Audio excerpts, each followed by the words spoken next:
I think that the school has to submit its budget Let me have the one you took out. 60 days ahead, Greg.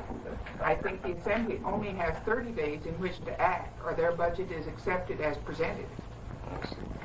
So it's not 21 days prior to the July 1st, when it's supposed to 60 days prior to July 1st.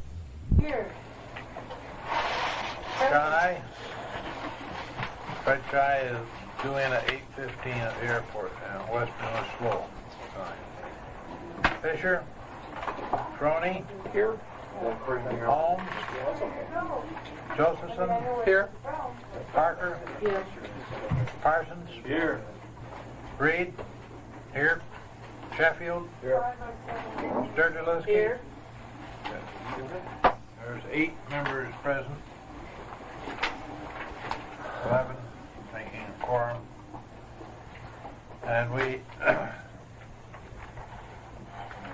start out with, we have Mary Coffey here, and Mary's may have some comments for us on the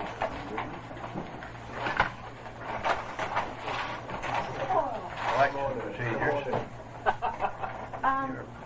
Mr. Chairman, I don't have really formal comments. I brought copies of the resolution that's going to go to the Assembly for you to take a look at. Mr. Chairman, I asked Mary to come, and I really appreciate her being here to help us with these mechanics, plus any other ideas we need to get squared away, which she knows about, which are many. Oh, Mary. Mary is an exceptional public servant Thank you, thank you, thank you. and well loved by all. Oh, thank you. Even though sometimes she trips over her tongue with her frankness. The Archie Bunker of Borough Gamba.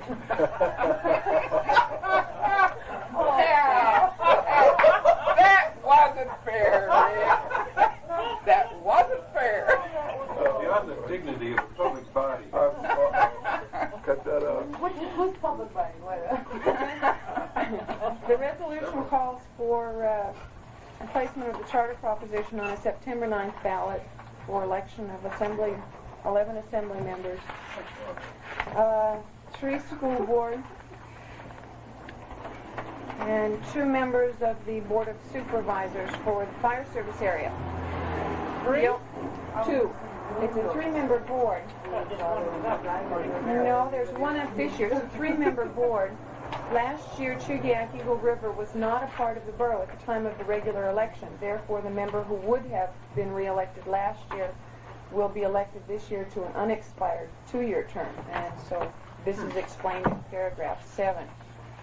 The only problem I see is with paragraph 4, where you speak of school board members being elected and whether the charter passes or fails, they continue. I talked to Rick about this today. As I understand it, there would be no runoff election for school board members this year, and there would not be designated seats this year. Mr. Chairman, we had we had decided that there would be no designated seats this year.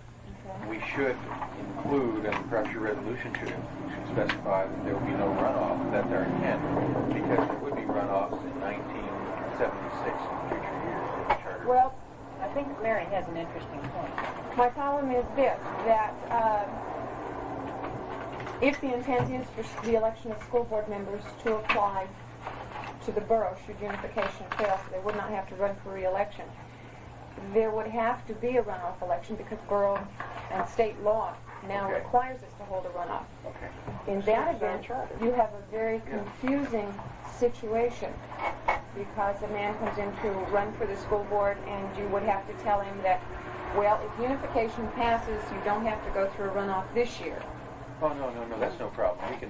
I thought it was the other way around, that we want runoffs, but we wanted to make this election conform to your practices. So if you have a runoff, we don't have any conflict. I told you. I just noticed that number 4 is silent on the runoff, which confused me. In other Well, words, if we were going to provide, I think we'd do it in 6 there, where we provide for a runoff for the office of mayor, and we could just say, and for school board members in the event, so And forth. that's what they do anyway, isn't it? Yeah. So, Yeah, we wanted all we to hear wanted to do, strictly to the the- reason we moved the designations to the following year is because we thought if you had designated school board seats this year and you had your, and unification failed, then they wouldn't really qualify. They'd be elected to designated seats. So we delayed that designation for a year for that purpose, for that reason. If I can speak to this thought, it's probably been expressed at the table. I have concern with the theory of school board members continuing whether or not the charter passes or fails, and I understand that perhaps some of you are thinking also to the office of mayor. No, we are not. Okay. My concern is that those candidates who would run for school board under a unified government would perhaps choose not to do so under borough government. This is my concern, and I had understood you were considering the office of mayor, and of course that was my concern for the office of mayor. Someone would want to run under Will there unified be any government. difference at all in the functions of school board people depending on whether the charter passes? Well, the only thing I think we've done, we've called for that 4 meetings a year, mandatorily, but we haven't changed anything as to accounting. The only other thing would be that we're calling for designated seats in the future. Well, but I think the only kind of person that would be someone who is really pro-unification and wants to be in the excitement of a new government. And that kind of person would very likely run to help pull the charter through anyway, so... The only, to speak candidly, and Yeah. as everyone knows, that's what I'm famous for, the borough has got its share of problems, Lord knows. And there are people who will not run for borough office because of that. They will touch it with a 10-foot pole. And this is my concern. I think it's a very valid concern. But I assume that you have It's covered it. not borough, it's a school, though, that we're speaking about. Realizing that, but also realizing that unification, if it takes place, will hopefully, this is what we all hope for with unification, have such an effect and create such a change in government that we can eliminate some of the inefficiency, the bickering, the fighting, the problems, the time, the waste. I hope. So this is, I don't care how you use my time. Where's the videotaper? She went out to lunch with her counterpart downtown today. They're going to work it out.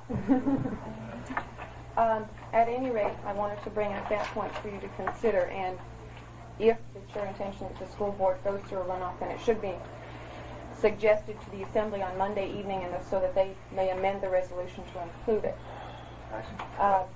The other one, if I may. Frank's Wait a minute. Do we have to amend this resolution about? Yeah. In paragraph 6, I think we need to refer to the school board when we talk about the runoff. Add that. Mr. Chairman, could we handle that item of business? Yeah. I move that we amend item 6 to, pardon? It's not our. Request That's that a they resolution. amend. Request they amend it That's what I meant. to include school, the office of mayor and School board. School board members. Second.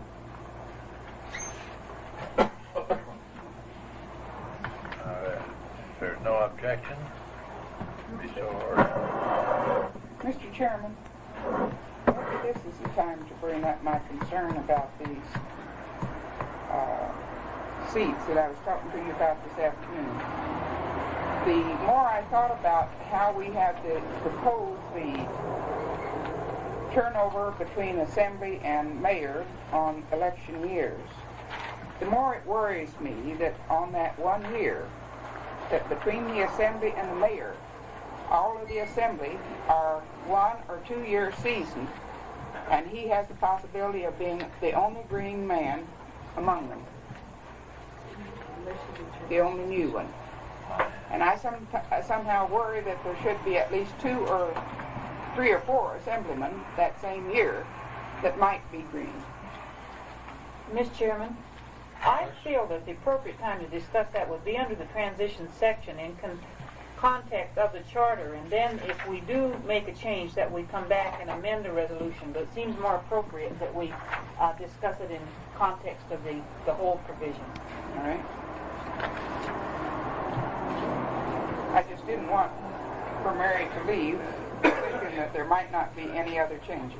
Okay, so, excuse me, Mr. Chairman, this will work then, Mary, with the reference to a runoff for school board as far as you can tell, yeah? Even though I dislike them, I had to get that in. I know. It's really above and beyond the call in a sense. I had couple of other suggestions, and that was with reference to the pages that were handed out this evening, Article 11, the election article.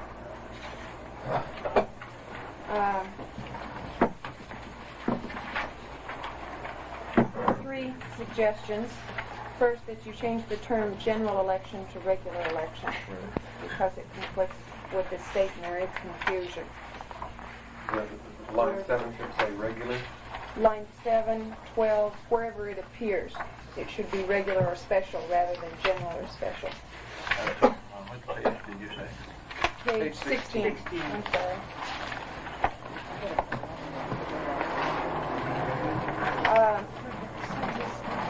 On line 17 of that same page, you have a runoff being held within 2 weeks from the date of certification, and I'd ask that you change that to 3. The reason being that an election is held on a Tuesday and certification the following Monday. So your 2 weeks, as it stands now and as it will stand under the charter, dates from a Monday, which means that the Tuesday after certification, the following Tuesday is the only day you can hold a runoff. In effect, 2 weeks from the election date is what you're holding a runoff, or 1 week from certification, which is not sufficient time, particularly if there's a very close contest that will be decided only by certification. I don't quite understand that again. Well, I can have a pencil. Maybe I can chart it out. We have the election on one Tuesday. You have an election on Tuesday, and you certify the following Monday. And it says that you can hold the runoff within 2 weeks, which would be Either the next by day this date. or the next But day, it's got to be So the runoff has either been held the following day after certification or in 1 or week. this Tuesday. Yeah. And that's Okay. only 2 weeks from the regular election date or 1 week from certification. Does an election have to be held on Tuesday? Not necessarily, but there's only been once that I have ever convinced the Assembly to hold it other than Tuesday. Election should be a holiday as far as I'm concerned. Or a weekend. For maximum voter turnout, That's what they do in Europe. sure. But I would ask for 3 weeks in there.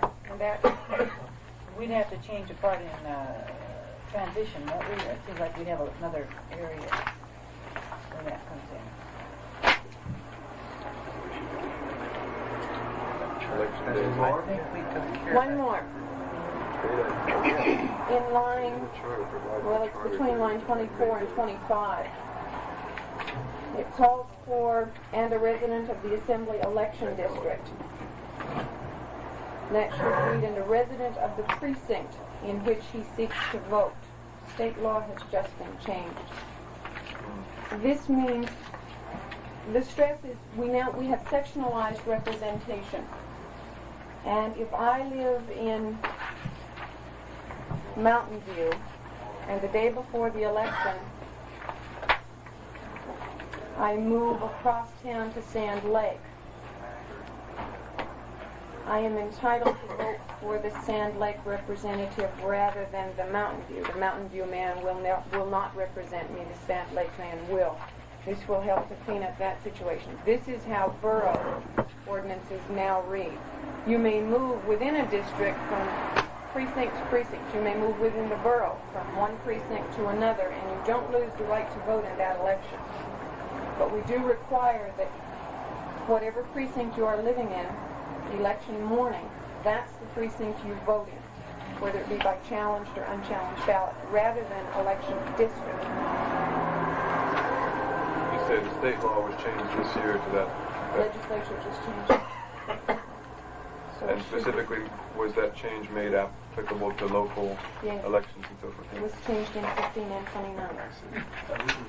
Do we have precincts for local elections? Sure. Same. They're the same precincts. The same Where is that page in the... Page Pardon? And we 16. haven't split any line 20. You've split 2 precincts with this one. They will, however, vote, even though they're in 2 assembly sections, they'll use the same polling place. Those women at the precinct just have 2 different assembly ballots, and according to which side of the line they live on, you get one ballot or the other.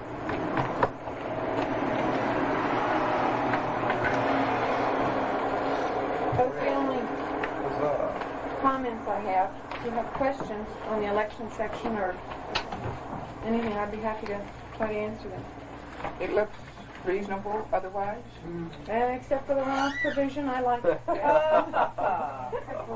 Well, some of us want it for all of it still, in spite There of you go. it. There's a partial victory in there. Yes, I know. Oh, Thank you. runoff is only for the mayor, and the board members, at large office. Chairman, I was wondering if our council has any observations about Mrs. Coffey's suggestions. I love them. They're fine, yes. Great.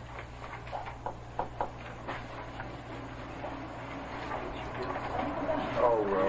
Did you have anything else, Mary? That's all. Thank you. I certainly appreciate your being here and the help you've been to us consistently and throughout. And with that one change in the resolution, Change all of this, we said before, change all of does this. that pose the assembly any particular problem?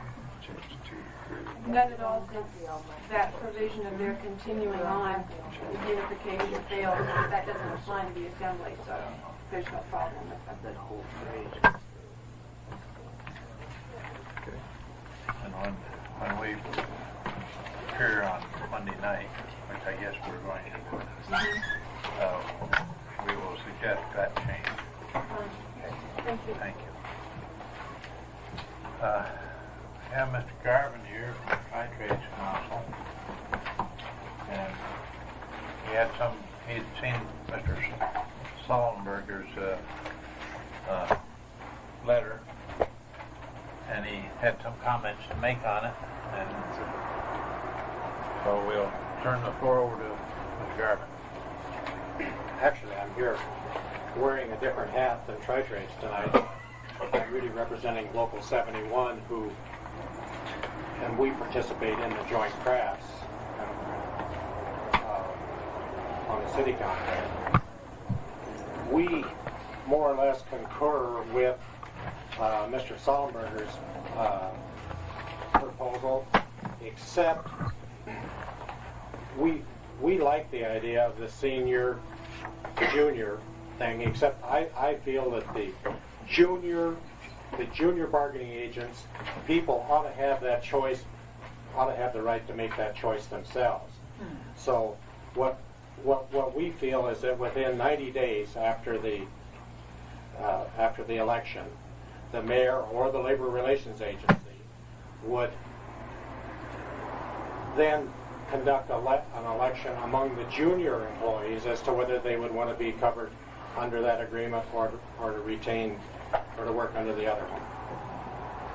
In other words, the possibility then existing to retain 2 unions. Yes. And, if that was a desire of the members of the junior. At least for the duration of the existing Yes, contract. and we feel also that should be for just 1 year.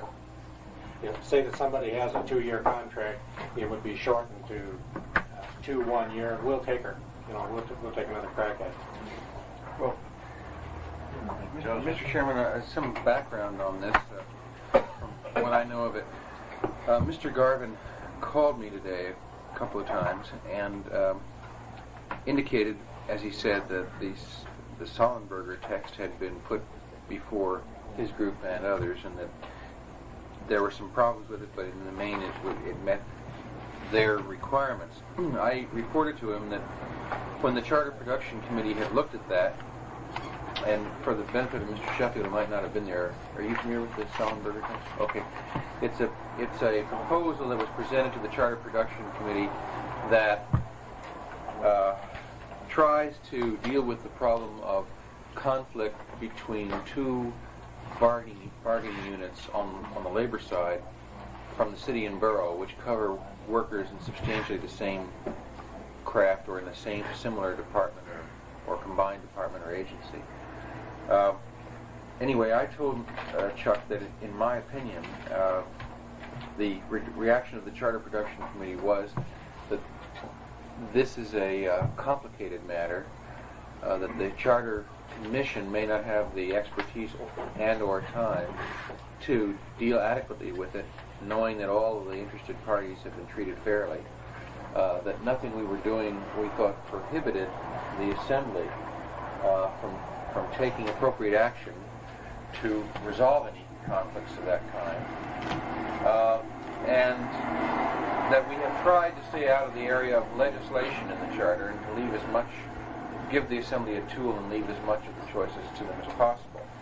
Now, I also told him that if he felt strongly about this, he should appear tonight, and since the provision we're talking about is in the transitional article, even though there's a Monday deadline, if we were assured that there was a possibility of coming up with language that wasn't adverse to the public interest or affected management, but was merely a way by which the labor organizations, with a sense of security, could resolve any potential problems between them, that I, for one, would be glad to work with that group and bring back any text, unless it could be produced tonight, and I hope that it could be produced tonight. That's kind of where we are, and I don't know how other commission members feel. I'm only saying that if there's a possibility of getting something that's fairly simple, that isn't controversial legislation that an elected assembly will deal with, but that puts to rest those anxieties, I'd be perfectly willing to put more time into it. But those, I think, are the ground rules, Chuck, as far as I'm concerned, that it would have to meet. Well, Mr. Chairman, just a comment that we've had a number of representatives here, and we've had somewhat a conflicting approach. And I'm just wondering, as a practical matter, we had, for instance, Mr. Aliwan here, and he was really quite happy with the approach that we took, which was different than certain other members did. And I'm just wondering whether or not it is an easily resolvable matter, and it would seem to me that you would have to get all of the various unions together, and I just question the ability to do that. I think we can, and I think Mr. Edelwine has changed on it today. He did not completely understand what was happening before, and I'm sure that he is looking at it a little different today than he did last week. Well, you feel that we've basically protected your rights, but your concern is to really the mechanics of how it's going to operate. Are you fearful of the Assembly, coming up with a legitimate or a proper way to proceed in this?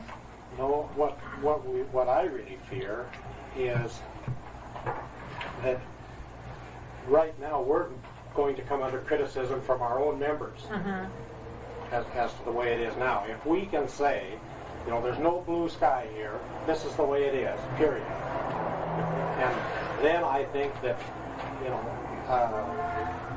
when we stand up and explain this in the meeting, and you're looking out there at 600 people and 300 of them are bad because they just don't understand, and they feel their job is at stake, and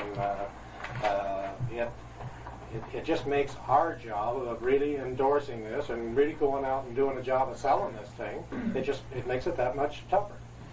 I'm afraid I don't quite understand what you are fearful of that you think we should need to take care of. Would you say it once more? Maybe I'm too tired. I didn't quite get it. Well, where where we have two different unions one from the borough and one from the city, representing the same group of people. Is that the only thing that's bothering you? Mainly, yes. Mainly the question of, I'd like to let him. All right, go ahead, go ahead. All right.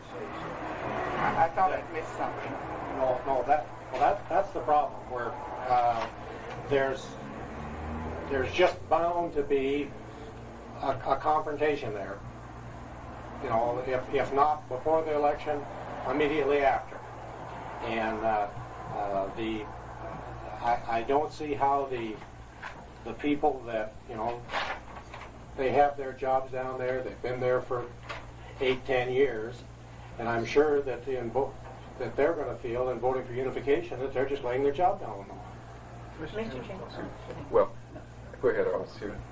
My question is that if we establish to everybody's satisfaction the ability to make a senior or the junior union, have we in any way changed the contracts that are in force? We haven't automatically given any members, say, more benefits, more rights by that designation, have we? Is it? No, I don't. Can you answer that, Joe? Do you agree with that? Well, I don't know. It's a legitimate question, but, and I'm not sure. I think the point where I'm a little confused is that we're really talking here about what bargaining agent will be recognized, and yet what you're saying is that the members translate that into whether they have a job or not. I don't really see That. I don't see that bridge being crossed. I mean, I could see where a member might say I'm a member of Local 71 and I only want to be represented by Local 71, and I'm fearful that some other bargaining agent will win representation. But I don't see how he would translate it into a job in the security company. The newer people, as I understand it, when it's merged, that the newer people that are there are, it will be by seniority, and they're going to go. If there are jobs eliminated. Yeah. If their job. And the seniority is not union seniority, it's date of hire. That's correct. Mr. Chairman. Why do the two, I don't see why the two conflicts. Mr. Sheffield? I'm trying to find out what is, I think I missed the point the first time, but what is your suggestion? Our suggestion is that we establish the senior and the junior agents, and that the junior agent have the members of the junior agent has the option, at least, of holding an election and going into the senior unit. And which category do you fall into now? How about? Well, I'm in of course, the joint. We have about 29 members, I think, in the joint crafts, which is a senior. All the city units are senior to the borough unit. Have you run this idea up with any of the representatives of the junior agents? I haven't, but I understand that it has been, and they. The only thing I can say is that Mr. Sonsberger told me that he had discussed this with the APA and that they would endorse it. Excuse me, I did speak to Mr. Berg, who was speaking for the borough unit. He said that his people thought it was a good idea, and I suppose the practical consideration was that they would have an option of getting into an established unit under an established contract and so forth, whereas now they're sort of on the brink. Well, anyway, that's what they said. I'm kind of violating the old Army rule of never volunteering, but I don't really mind trying to put some time into it if, on Chuck's representation, that there's a good chance that what we'll come out with is something that, first of all, that the borough and city governments will, their present leadership won't object to, and we would run it by them, and a good chance that all of you who are spokesmen for the different organizations can agree to. If that's a possibility, I think we should try it on ourselves. I think a good faith effort. I agree wholeheartedly that if we can come up with something that can meet management and labor problems and solve them for them in advance, through this election, it would be great. And we don't want to get in a position, and that's been pretty general throughout the charter, of legislating, providing a framework within which they must function, but not to do the legislation, because if we did that, this document would be so high and we would be nowhere. Well, Mr. Chairman, on this now, I'd like some clarification of being able to hold the transition section. I thought that needed to go forward. Oh, it does. And what I'm talking about is in the context of,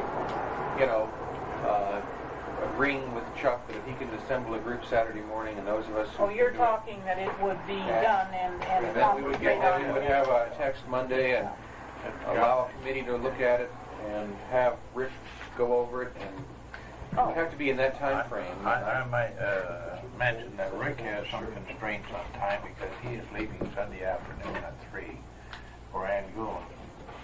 And But he can just work right there. now, I have we talked a little bit this afternoon about the possibility of another meeting tomorrow night to clean up some of the time. Do you think this would be possible to get this together tomorrow and get it to the meeting tomorrow night, so Saturday would be available for production of it and rewriting whatever we've got to rewrite, and giving Rick a chance Saturday night and Sunday morning to review it. Okay, if you can get your people together for a breakfast meeting tomorrow before my working, I know my afternoon is very tight, but if you can do that and Rick can make it. I've got a 9 o'clock meeting. Well, we'll get there. Give it a shake. Want to try that? Yeah. Okay. I'll tell you, let me try that. You can use that 7 there if you want to. Mr. Chairman, could I ask 2 short questions? I hope they'll be short. Chuck, what we might end up with in pursuing this approach is, I'm asking this as a question now, might be substantially the same as opting for the more favorable contract in every case where there was a conflict. Wouldn't that be a likely, sort of the human nature type response to this choice? That you, as we considered, of course, There are no contracts with the borough right now has a contract with only the firefighters. okay, I see. Firemen. Right today, there are no other contracts with the borough. There may be, if they settle with APA before the election, it's possible that they might. Okay, firefighting? No, If the borough if the borough settles with the with APA, but right today, the only one that they have is the fire pack. Got it. What would happen if the transition thing just sort of mechanically preserved the status quo and just said all contracts and benefits and so forth are unaffected by the charter? What mechanism would there be for resolving these jurisdictional conflicts under the present system? The real problem is you're going to have people working right on the if each contract is going to have status quo. You're eventually going during that year's period. You're going to have people working together under 2 sets of wages. Well, I just wonder if under those circumstances, is there anything in the law that would enable the people to get together and say, wait a minute, we need to redefine this bargaining unit and have a new election and so forth? Not in the Alaska statute. Okay, Mr. Sheffield? I think it's a very complex problem. I agree with Joe. I don't think we ever thought about that much, but all the employees are certainly going to probably, no doubt, be keeping their jobs. One union might win out over another union, and some business agent may lose his job because he no longer has a union to work for. Which is one problem. On the other hand, Joe, I might ask you, is there a way that labor law, or is there a way that labor takes care of that own problem when that happens, or when, using Rick's idea that we leave it status quo, and so when the borough and the city marry, these people have their sets of wages, these people have theirs, and do we let them, the new council, and the labor leaders themselves somehow or other work this problem out? I don't know. Well, your question prompts one for me, because I think this makes a lot of difference, Chuck. Are you saying that the concern is a jurisdictional concern? You want an orderly way by which jurisdictional disputes are resolved, Or are you saying that what you're looking for is a way by which the employees, during the life of a collective bargaining agreement, can opt out of it and get a better one?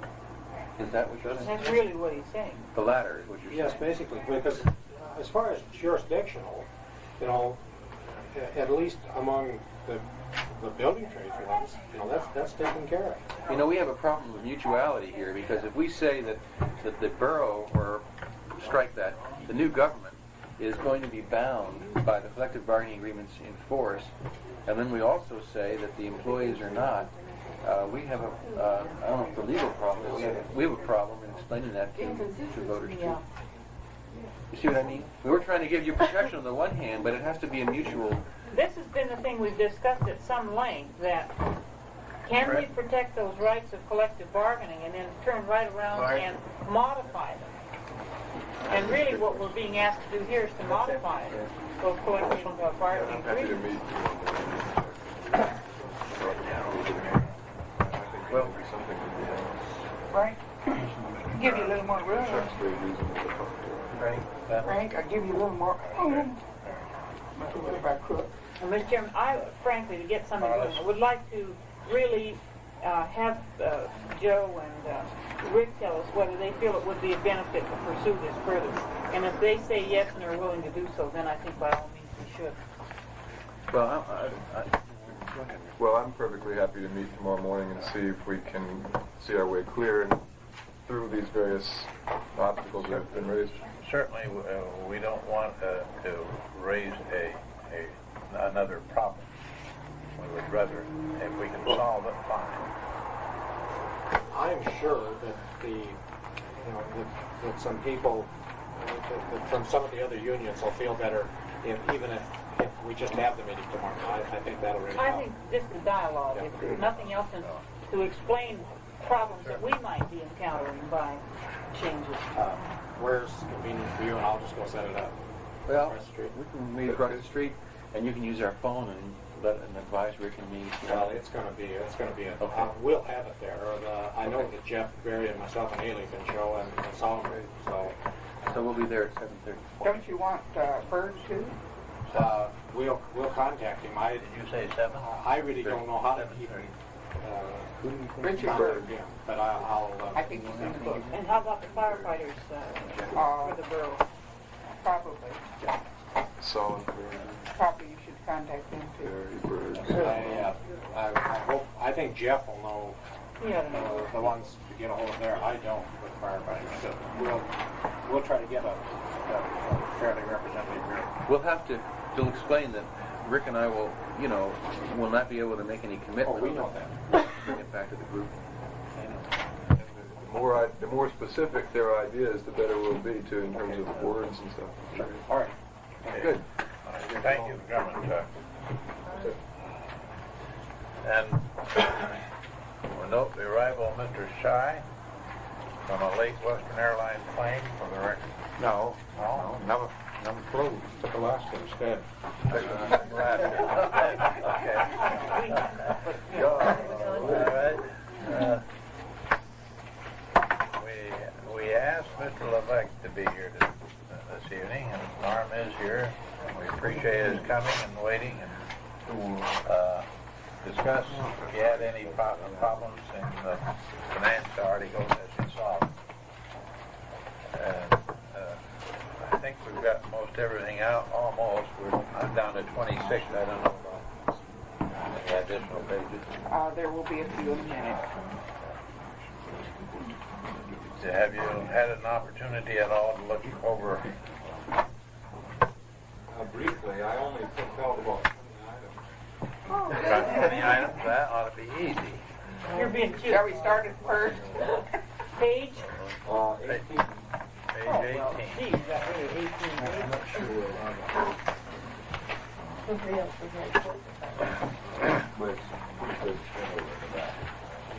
Was it the intent of the commission? Line. Where are you? 1305, 1, 2, 3. It's got line numbers on the left, Norm. Oh, line 15. The school district budget may be increased or decreased only as the total amount.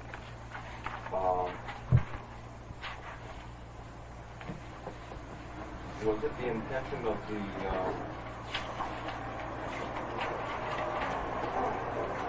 commission to keep this in line with the state statutes, even though they may change or what have you? Wait. Norm, I think that the commission feeling on it was that we didn't want the Line item. line item veto. Yeah, okay, that was a definite. That's the decision. And page 17, line 2.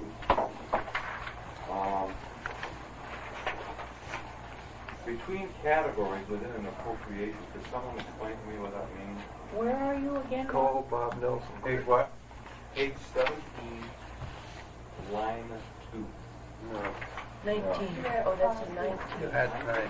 Yeah. No. Oh, 19, yeah. Oh, that's a 9. It looks like a 7. Okay. Appropriations defined. Weird. That is kind of weird, though. Or part of the well, Oh, yeah, this was Bob Nelson. God love him. Oh, wait a minute. The categories business might be misplaced. Yeah. the intent, Has categories been defined? I don't believe that categories has been defined later in the definition. No, we'll have to look at that again. And the intent, as I recall it, Norm, was that if that an appropriation for a given section of the government in one fund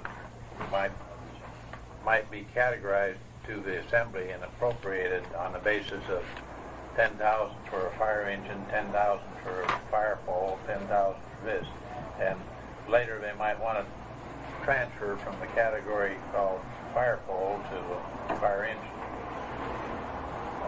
Now that is, I think, is the sense of what was said. No, Mr. Chairman, Right? I think I am going to have to define categories better in this context. And of course, the idea, as the chairman said, is to give the assembly the leeway to decide what units of money can be tinkered with and what can't. And they can, in a sense, designate what they will consider an appropriation for this purpose.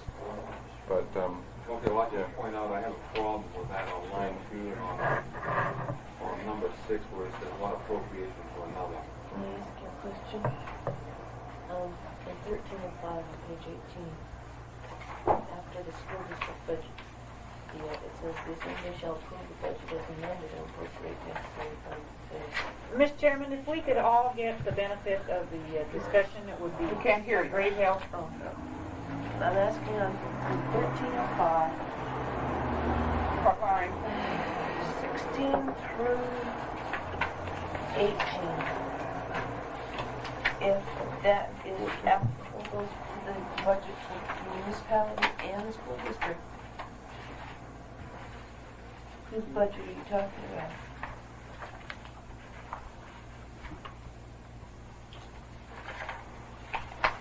Let me show you the budget in a minute.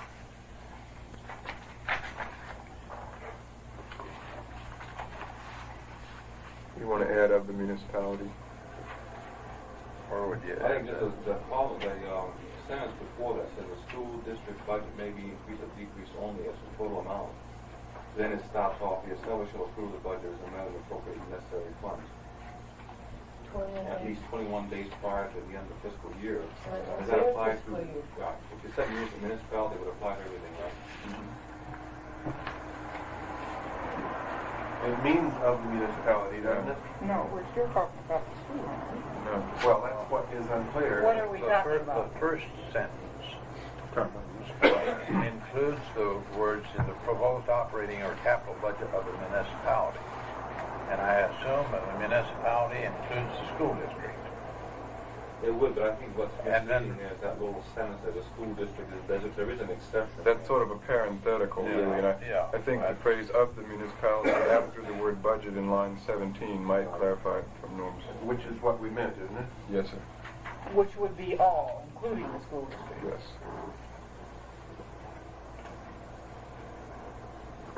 necessary, we can make that a subsection A and B to Mr. Chairman?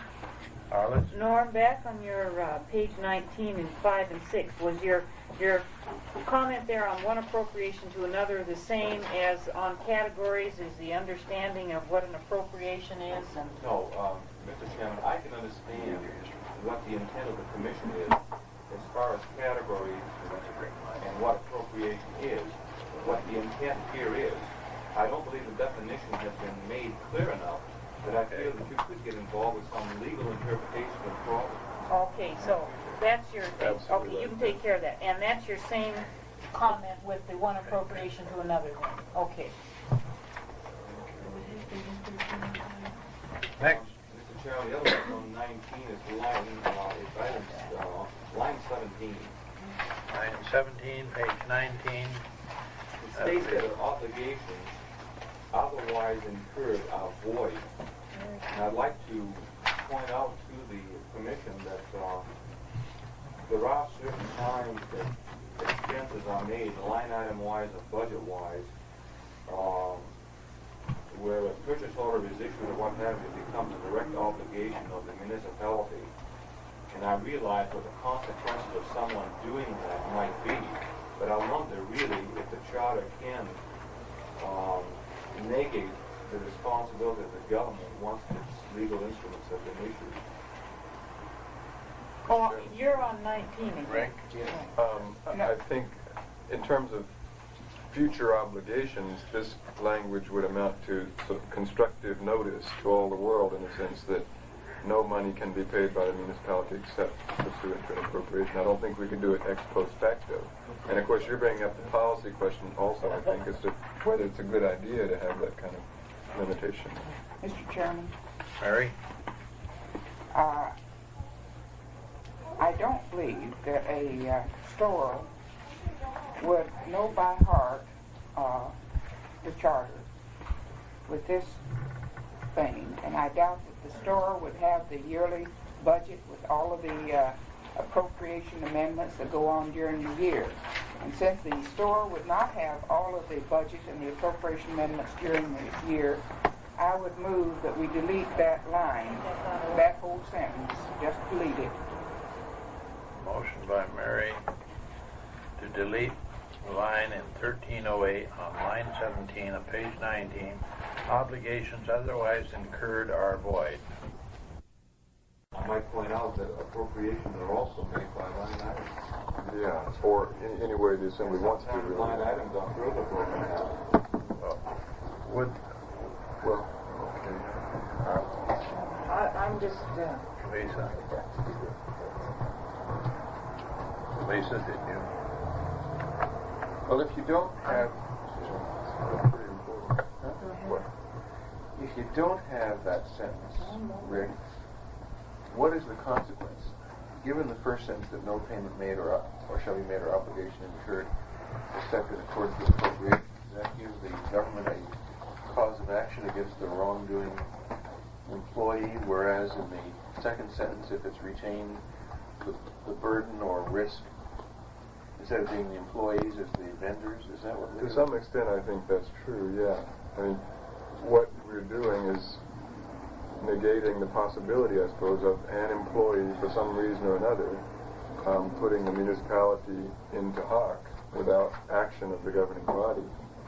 And of course, the action you would, the municipality, in the absence of this language, would of course have a cause of action against the offending employee. That's a pretty shallow pocket, possibly.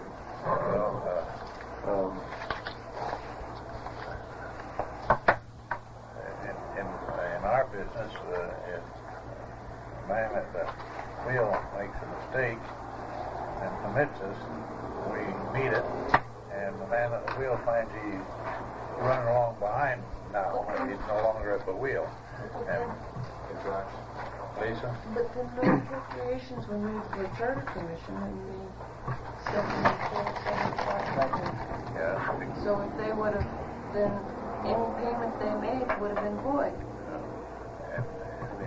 No, they have contingency and supplemental and so on. There are other And methods. besides, they were directed by the state government to pay those bills. I don't know whether the state government has that right.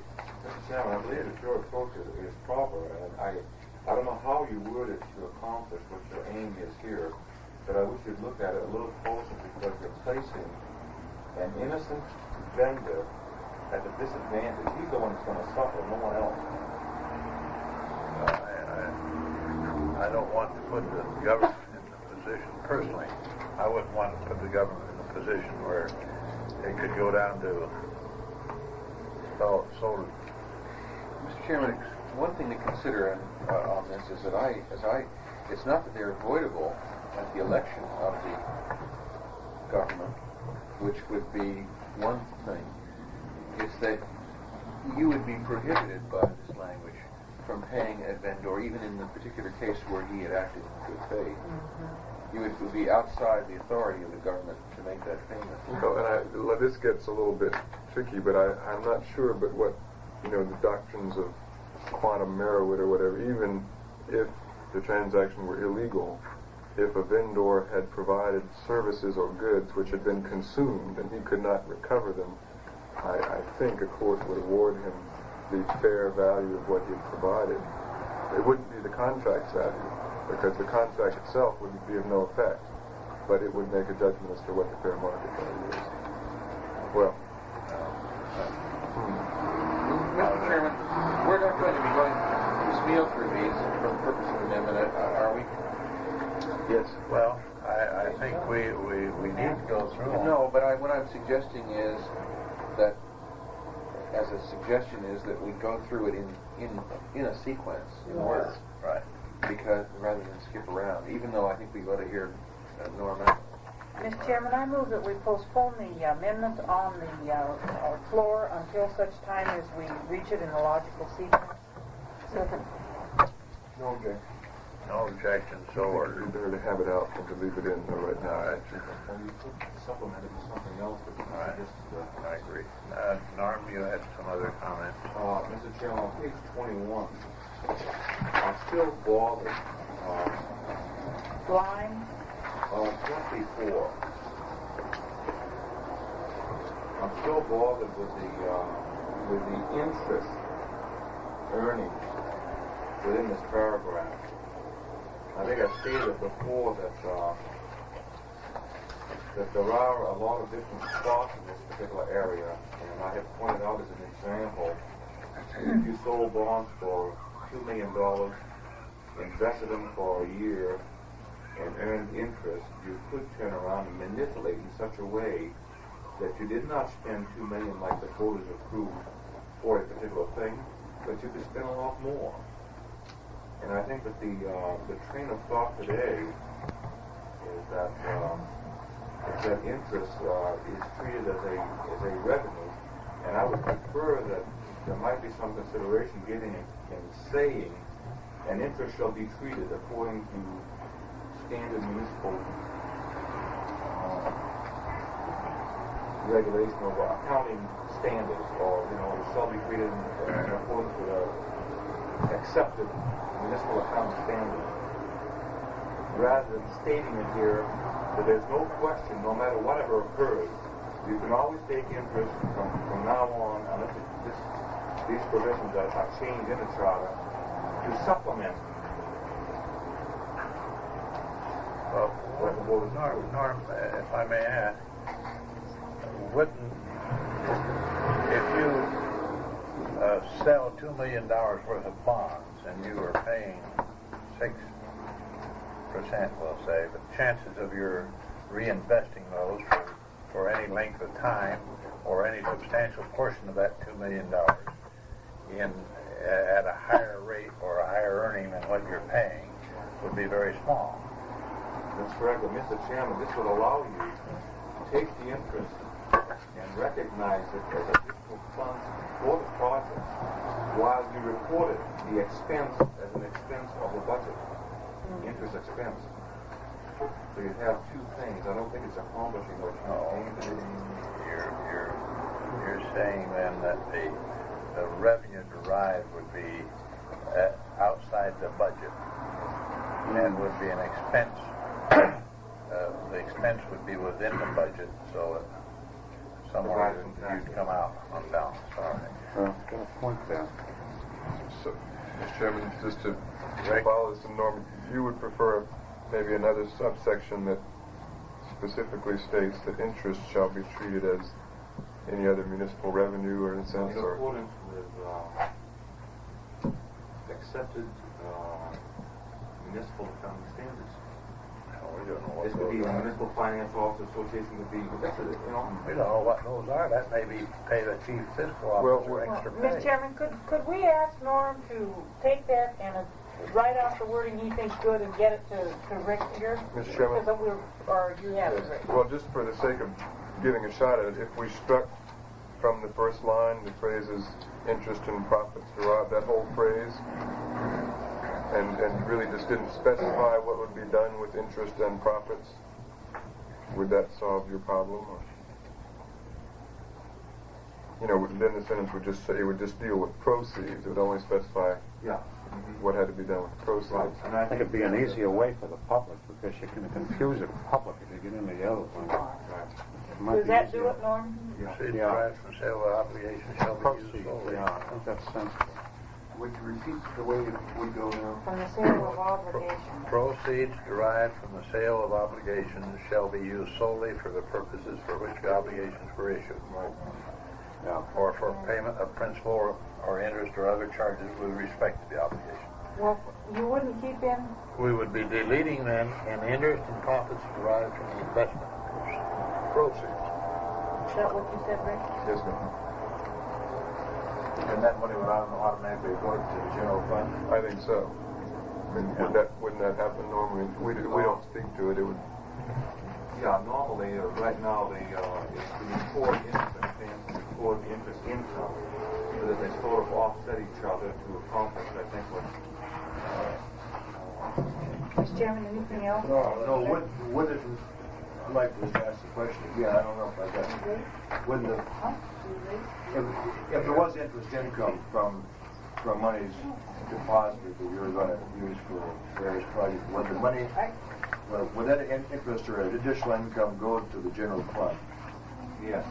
There's two ways to treat it now. You can use it as an interest income as long as you know the interest expense because it seems to offset it within the budget, or you can say it's specifically for the payment of interest expense this year.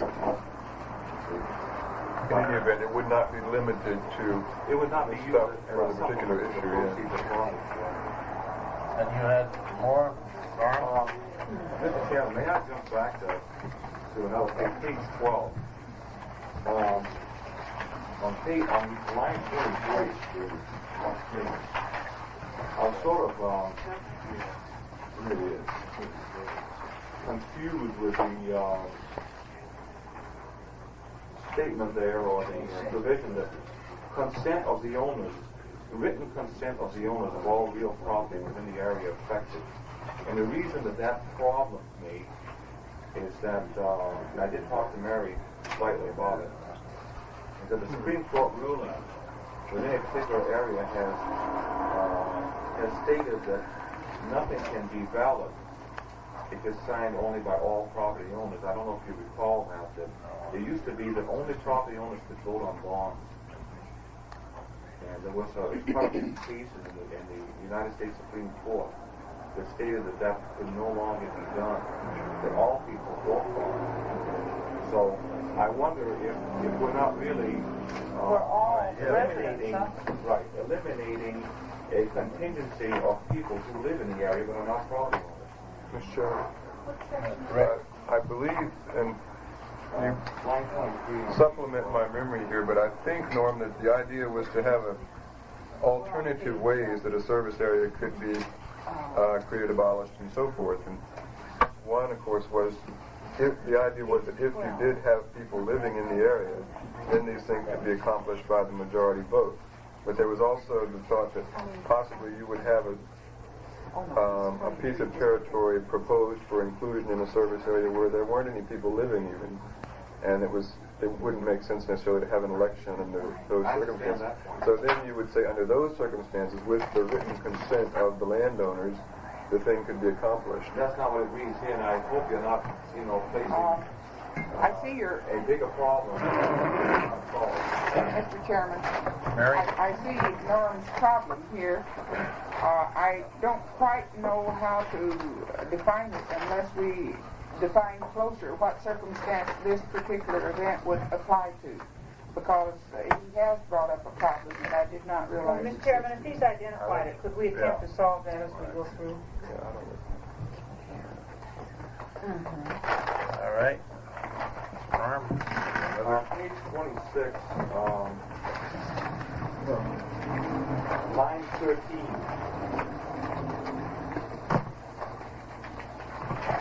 Utility, a municipal utility, meaning a utility which belongs to the former city of Anchorage, and whose rates are subject to regulation by the Alaska Public Utilities Commission.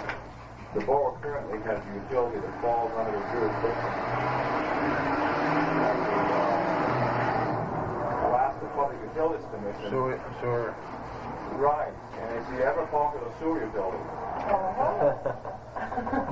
I think that, I don't know, to me reading this, I think it's sectionalism, and I think that you should read that municipalities belonging within, the jurisdictions they were in before. I should point that out. Come again? You said it should mean a utility which belonged to Former municipality. anything, yeah. Any utility Yeah. that makes To it. a former Well, municipality. we could strike the whole reference to belonging, possibly. And the profits of that shall accrue to the city. That's the problem, see, we have, well, when we talk about No, but we those have to look at utilities that. We have to whose look at profits go to the city, we'll have to specify city Correct, utilities. that's why I Yeah, pointed out that's my right. poor joke. I get it. Well, there must be. Smile. Yeah.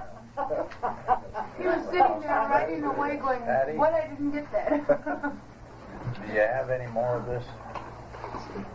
Or is it page 26?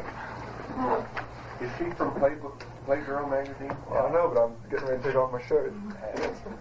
Try the ties. Come again? How they go for that stuff?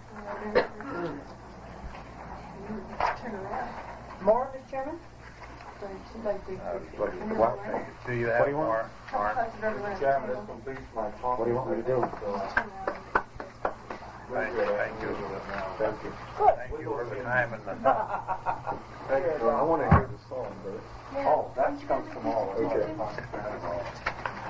Arliss, you're in a hurry tonight. Oh, well, look, Bob. Yeah, you've been coming late. We figured you were going to stay all night. So, that's what I got. I heard you This going is out it. boogieing. Wow. Going out what? Watch it, the Civil Rights Amendment.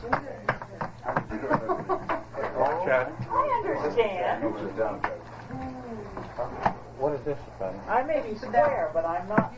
I don't know that I gave Fred one. I'm sure. Oh, did I give you one, Fred? What's that? A 1 through 26?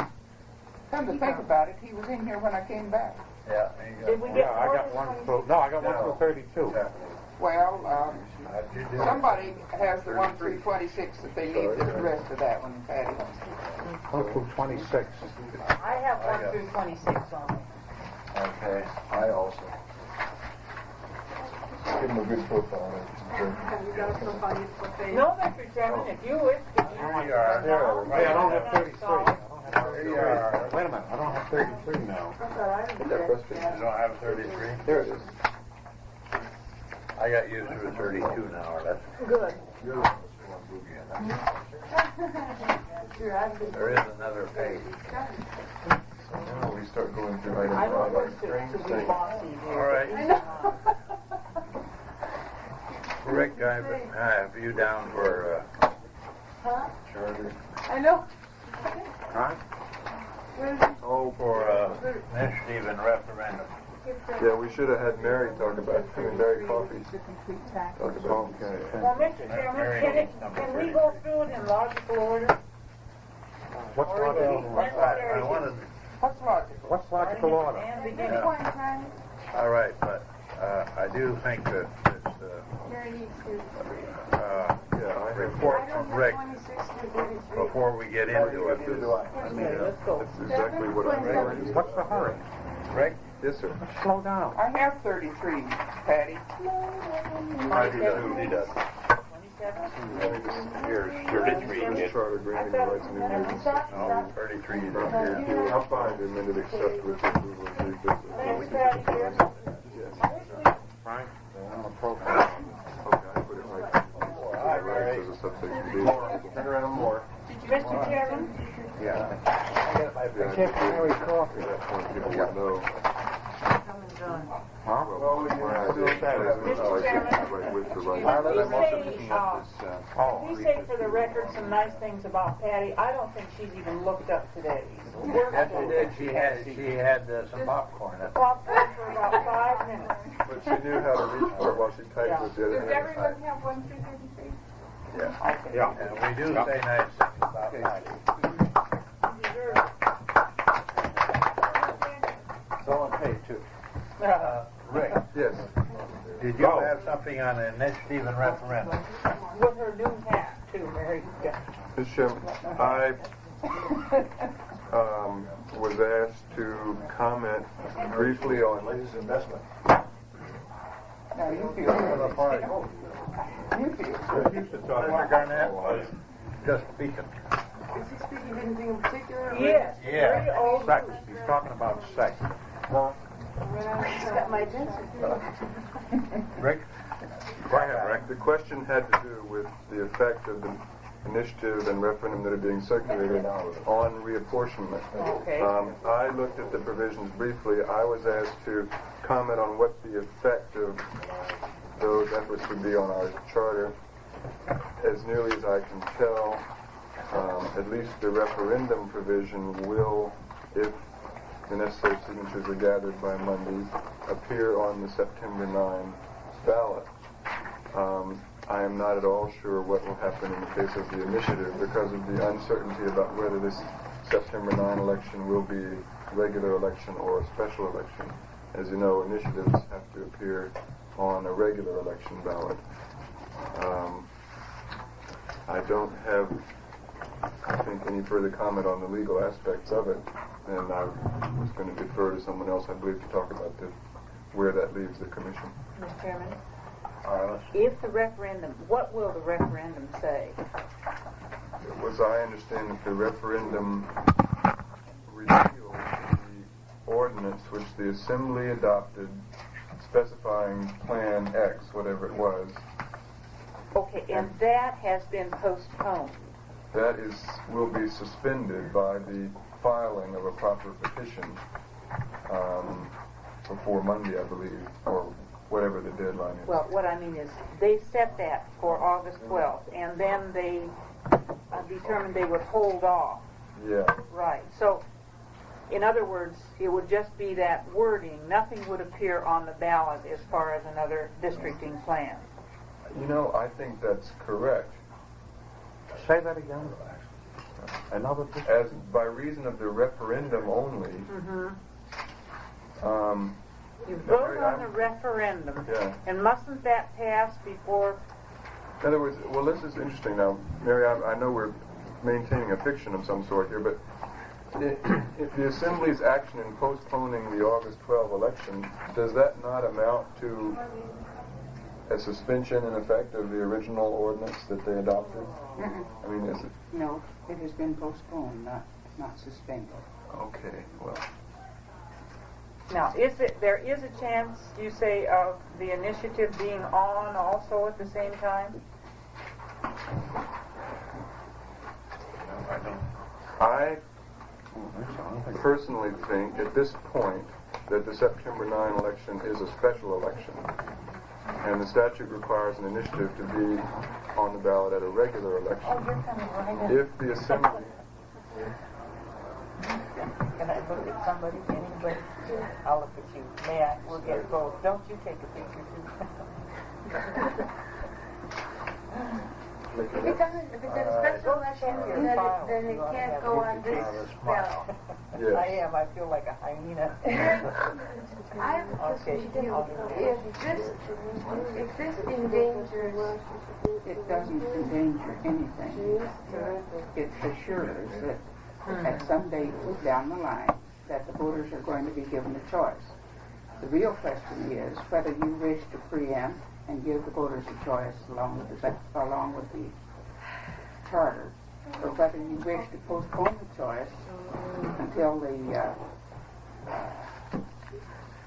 thing comes up on a postponed basis, because it will be both the initiative and referendum. In all probability, that will be qualified by money. Okay, as I understand, the way Could we wait till we get the attorney back? Back attorney. I'm sure you can, and I apologize, but it just seems we get these cross things, and we're gonna be here all night. As I understood it, the way we've written the charter, all ordinances are in effect until otherwise changed from the old government. So that the ordinance that's been suspended by the Assembly will remain suspended until the initiative is okay. In any way, can the action of the initiative and the referendum affect the reapportionment plan under which the Assembly people who are elected at this election, I mean, do they have to do this all over again? If in 90 days they reapportion again, giving people two choices? Mr. Chairman, I believe, Mary, that yours calls for this to take effect in fall of '76. Is that not correct? No, ma'am. A referendum repeals the law, and the way this is worded, because the only ordinance on the book at that date in the game was the Plan 1. And this ordinance calls for Plan 1 to be cut off unless it, by this referendum, unless it is amended to give the people true choice between a single member district and this district. I understand that. All right. The initiative, in turn, causes on the next general election, it goes on the next general election. And if this includes school district folks, it is a general election, and then it would go on. All right, Mary, if the charter should pass, and people are elected, let's say that the referendum passes, let's say that the initiative is qualified, then and let's assume that we have unification. Then, from what you just said, it would be next fall before if you include the school district folks, the school board, not cause them to run twice, it will be a general election also. A regular election. So what you're saying is it will be and it will probably put both of them on. In October of this year? 9th. On September 9th. She's saying it is a general election because the school board members we are setting up so they won't have to run again if the charter. There's a regular election. Could I see the document? You certainly may. On September 9th. Regular election. Would that be a regular? On September 9th? Don't you think that would be situation for voters? Not at all. Not at all. Because we had to choose some sort of an apportionment. Now, the wording of both the initiative and the referendum allow, if the voters are given a choice between a multiple man district and a single man district, neither will have no further effect. Rick, Let's remove it completely. no, wait. And it doesn't Rick, say quick. Do you have any Get it out of further? here. Do you have any further comment on it, Rick? No, Mr. Chairman. Chair, Joe? why is the Charter Commission mentioned in the referendum and the initiative? I believe that you'll find state statute allows charters to be affected by initiatives. Is that What's correct, it say Rick? about the Charter Commission? You Joe? did your legal work, Mary. Yes, generally speaking, charters can be amended by initiative under the state law. But there is the added wrinkle in this case, of course, of an initiative which is filed prior to the enactment of the charter itself. It says that the undersigned hereby petition the Borough Assembly and the Charter Commission to repeal ordinance OR 75-145 unless it is amended to offer the voters a choice between this multi-member assembly district plan and the single-member assembly district. Now, ordinance 75-145 is the ordinance that has been that is submitted to the voters for approval after the charter is adopted, if the charter is adopted. Is that correct? If the charter is adopted, obviously that particular one will not be submitted to the voters, but it will go on the charter election. If the charter election includes school board members, then it will be a regular election. It may not be the only regular election or the only general election, whatever you want to call it. But it would also put the initiative on with it too. I may understand this least well than anyone here, but the object of the referendum is moot if the charter is adopted, or is the object? No, it is not. And it's not moot because of what? Because it calls for the people to be given a chance to vote on their philosophy of districting. And when would they do so if the charter is approved? She's saying it they'll do it goes at the on. time the charter goes. If it goes on along with the charter, then it would force an election on the,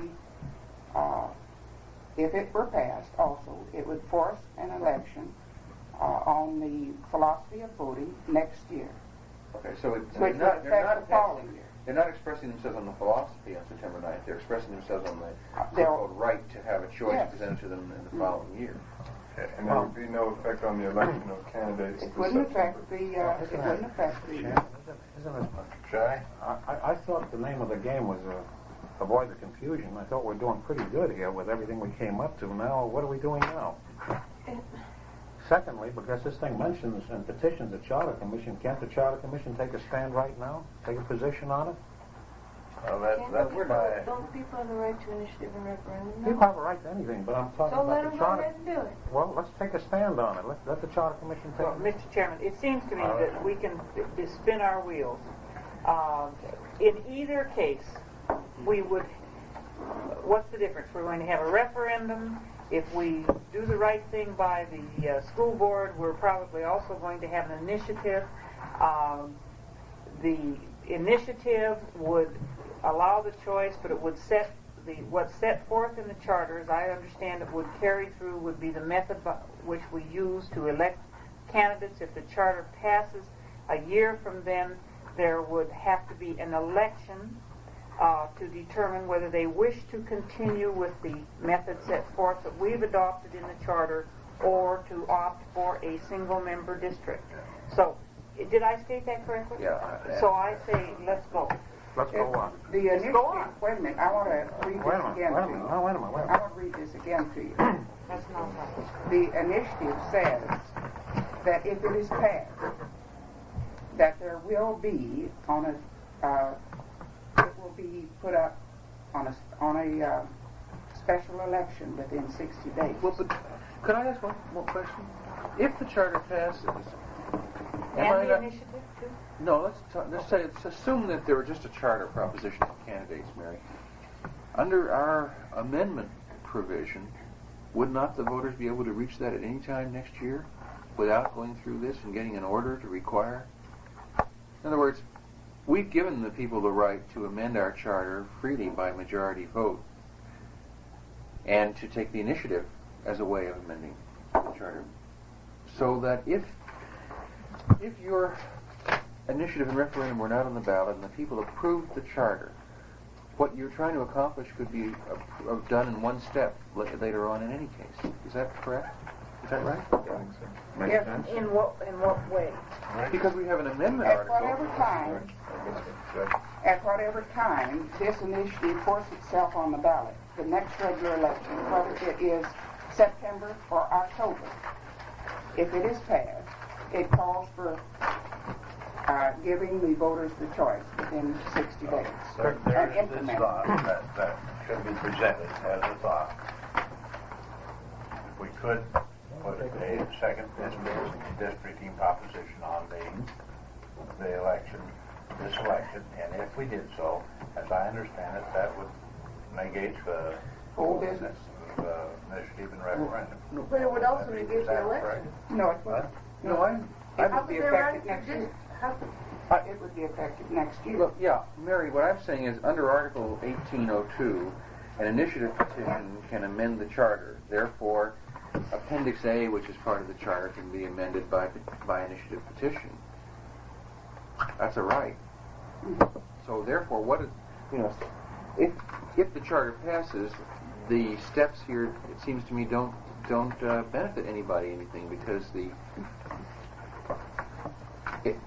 well, let's put it another way. If the charter passes and the initiative and referendum fail, If the initiative and referendum failed, it has no effect. right? What And the if next the day, initiative and the referendum next passed? day, under this charter, you could go around and get petitions going to utilize 1802 and go at it again next year. According to the legal opinion I have been given, I won't need to go around the next day and reinitiate it because this will take effect. If it passes. My All right, proposition this was this will go on. If it passes, it will take effect. right. I'm saying if it doesn't pass, If it doesn't pass, then there can be another attempt sometime. that's But right. what if it passes? Well, okay, I just, I What don't passes see, I don't is see what I'm why we don't suggesting. get the charter passed, and then if people want to change the system, What they if can the use charter it. doesn't pass and then the time period for having an I'd, initiative referendum is Well, through? In view of what Mr. Josephson said, which makes pretty good sense, and not to cloud this thing any further, I motion that we not endorse this initiative. I suggested you do. Well, the point is, by being mute about it and letting it pass, it could be solid endorsement of it. I think we want to go on record that we're not endorsing the action as a charter commission.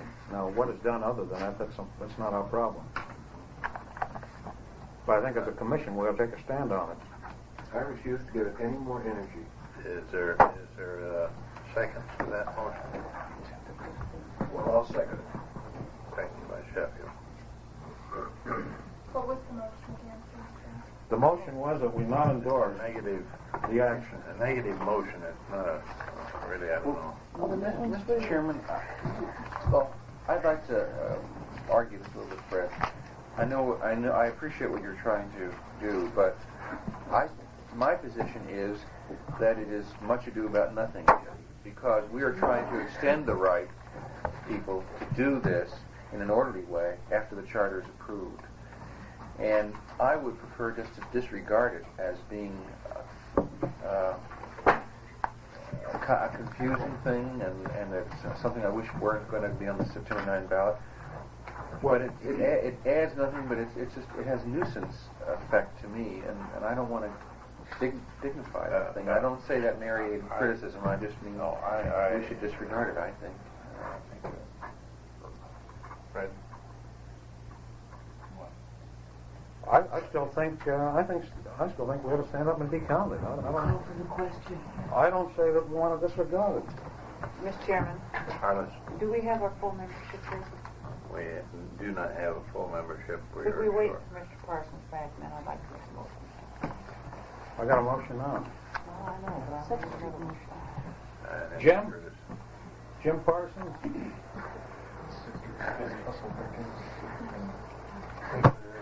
She is located.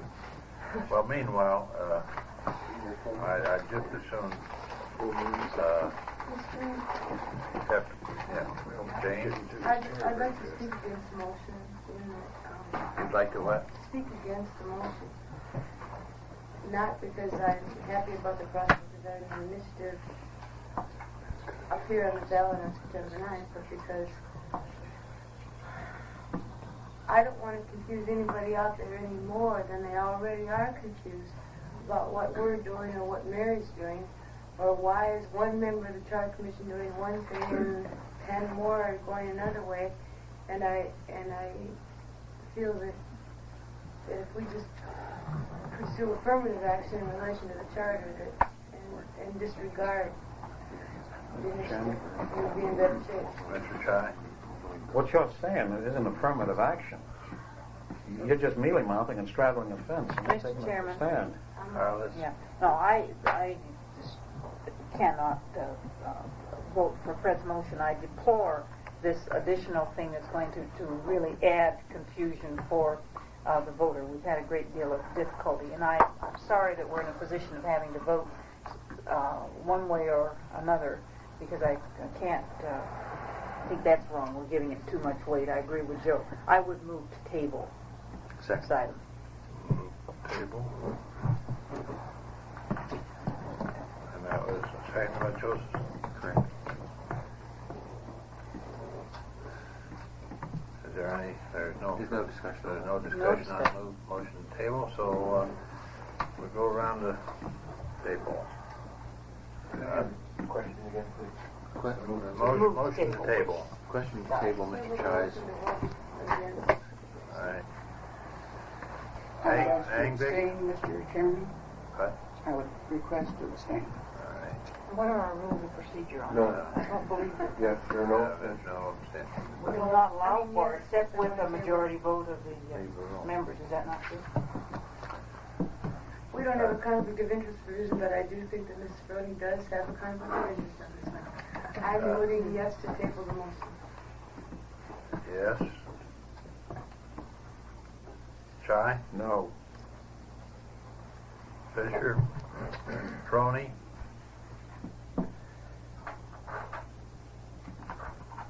I have no comments to make, sir. Josephson? Yes. Parker? Yes. Parsons?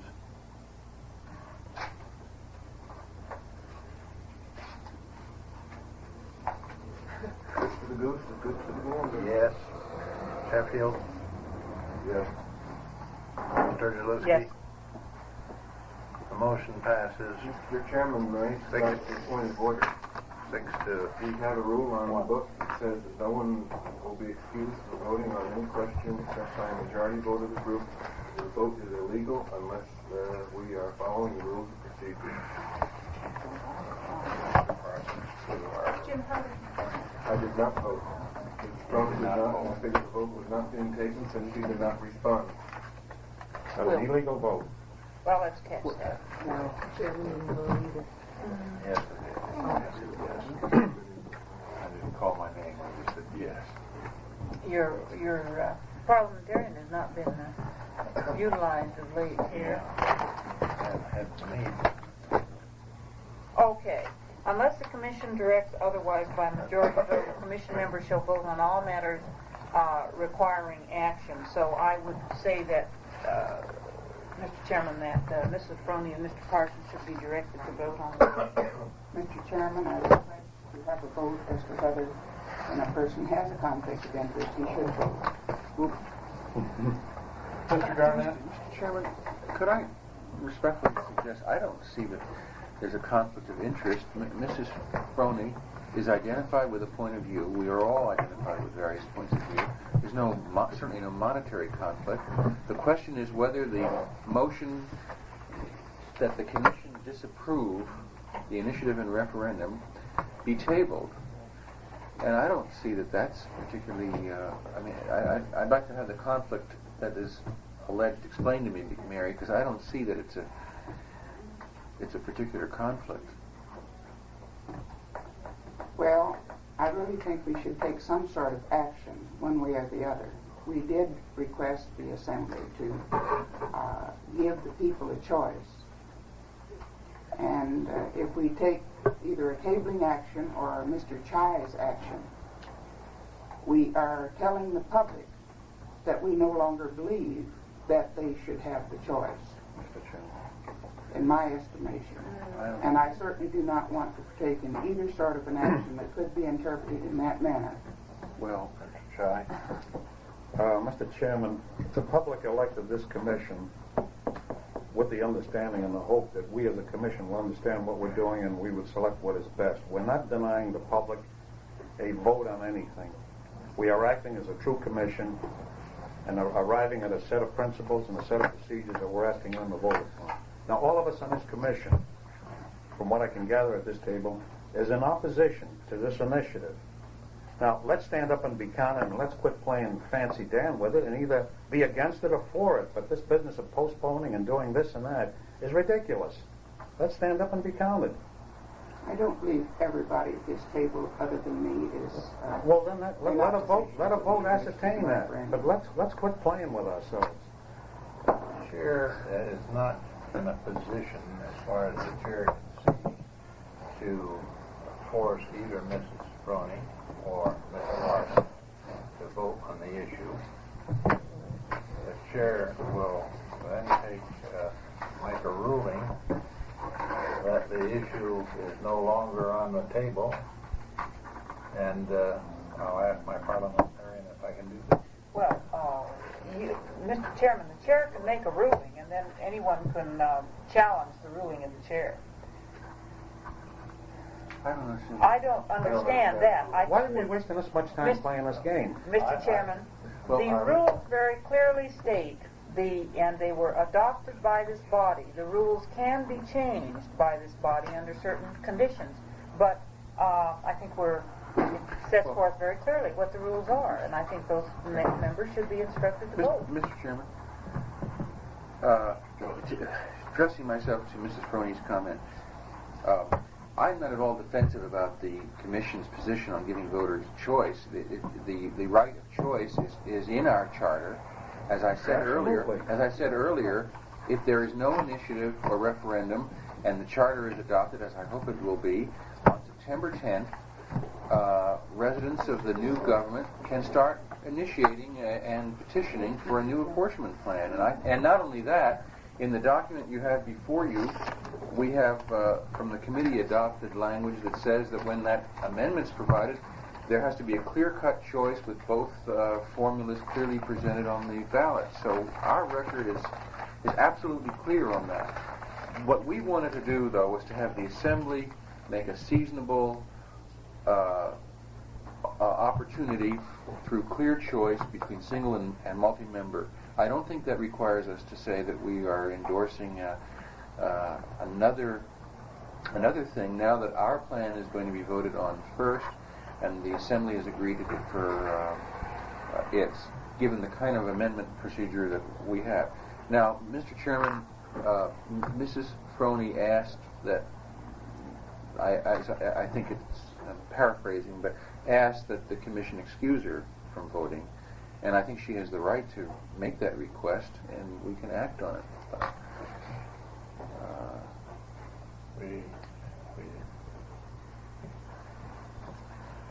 Is that within the framework of our... Sure, it says that by the consent of the majority of the Commission.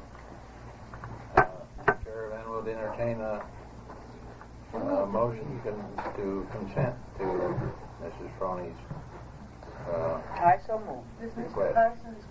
Mr. Parsons has not made that request. No, I figured the vote was illegal when she refused to vote. Well, unless the question now, We have before us a motion and a second.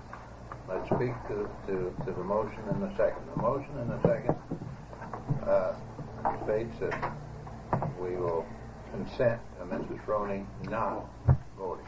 Is that correct? That's correct. And Mr. Chairman, I really have to vote against the motion because I don't think that's the kind of conflict that the rules spoke to. Mrs. Froney said that she favors our speaking to this issue and therefore doesn't want to table it, but she doesn't like Mr. Chai's motion that the way we speak to it be by disapproval. I see that as a general philosophical statement, not a personal statement as to a particular special interest or property ownership or any kind of conflict that I think that rule contemplated. And I think that under the rule, the vote should be cast. Question is called. Mr. Chai? What is the motion? The motion is to consent to Mrs. Froney not voting on the previous motion to table. I'm opposed. Froney? Yes. Josephson? No. Parker? yes. Parsons? No. Reed? Yes. Sheffield? No. Sturgis? No. The motion fails. And Angry. Sorry. Starting down there. Yes. Yes. Motion fails. Five noes and 4 yeses. The question is called on the motion to table. Cronin? Yes. Josephson? Yes. Parsons? Yes. Parker? Yes. Reed? Yes. Sheffield? Yes. Sturgill-Lewski? Yes. Angvik? Yes. Chai? No. Motion passes. Moving on. Howard? Line 14, page 19 on page 9. Would you repeat the motion? Yes. Page The Assembly by ordinance, I move that the Assembly by ordinance may provide for advisory, regulatory, and the go-ahead with this. line Is there any further discussion? Any discussion on the motion? Question called. All those in favor? Aye. Those opposed? So ordered. Question on the main motion. Question called on the main motion.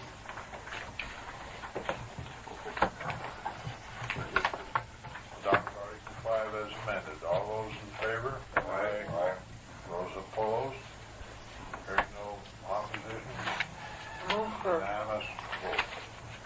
approval of section 6. Article 6. Article. Well, it's called section. Oh, it's called an article. Motion for approval of Article 6. Is there a second? Second. Moved and seconded. Is there any discussion on Article 6? Mr. Chairman, just page 10, line 15. I wonder if Patty got this. Just a section, just a misspelling, a typo on it. Question.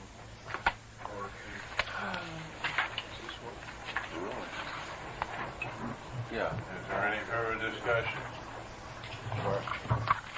Question is called. All those in favor? Aye.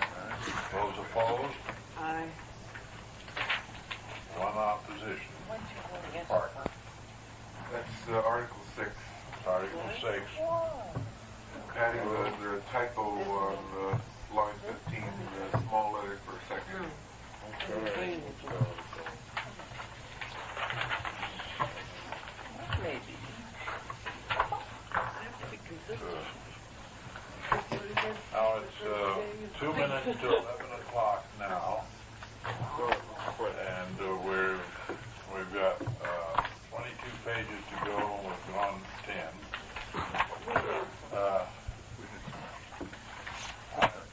I'm about to the place where I've read through it and would be ready to take any action. I'm just almost there. Good. I have to leave in a few minutes. That's how they used to do it in the legislature. Mr. Chairman, I know the feeling of the body about continuing, and if they don't want to continue, when do you wish to meet again? Mr. Chairman, I move that we recess this meeting until 7:30 tomorrow night. A little earlier tomorrow night, be all right. Friday night? Friday night. Can't do it. We've got this to do, and we've got to get it done and finish typing and in front of Assembly on Monday night. And our attorney is leaving on Sunday afternoon at 3:15 for Angoon, of all places to go. Downtown. May I have a, Joe? well, can I distribute this? This is an amendment I'm going to offer to Article. Why don't we resolve this matter? Okay, that's just for you. Not for tonight, it's just for you. Well, what can anybody do? Because obviously we're going to impose a burden on staff, whatever we do. I'm also leaving town Sunday, and On the election. well, That is not an option that I care to even discuss.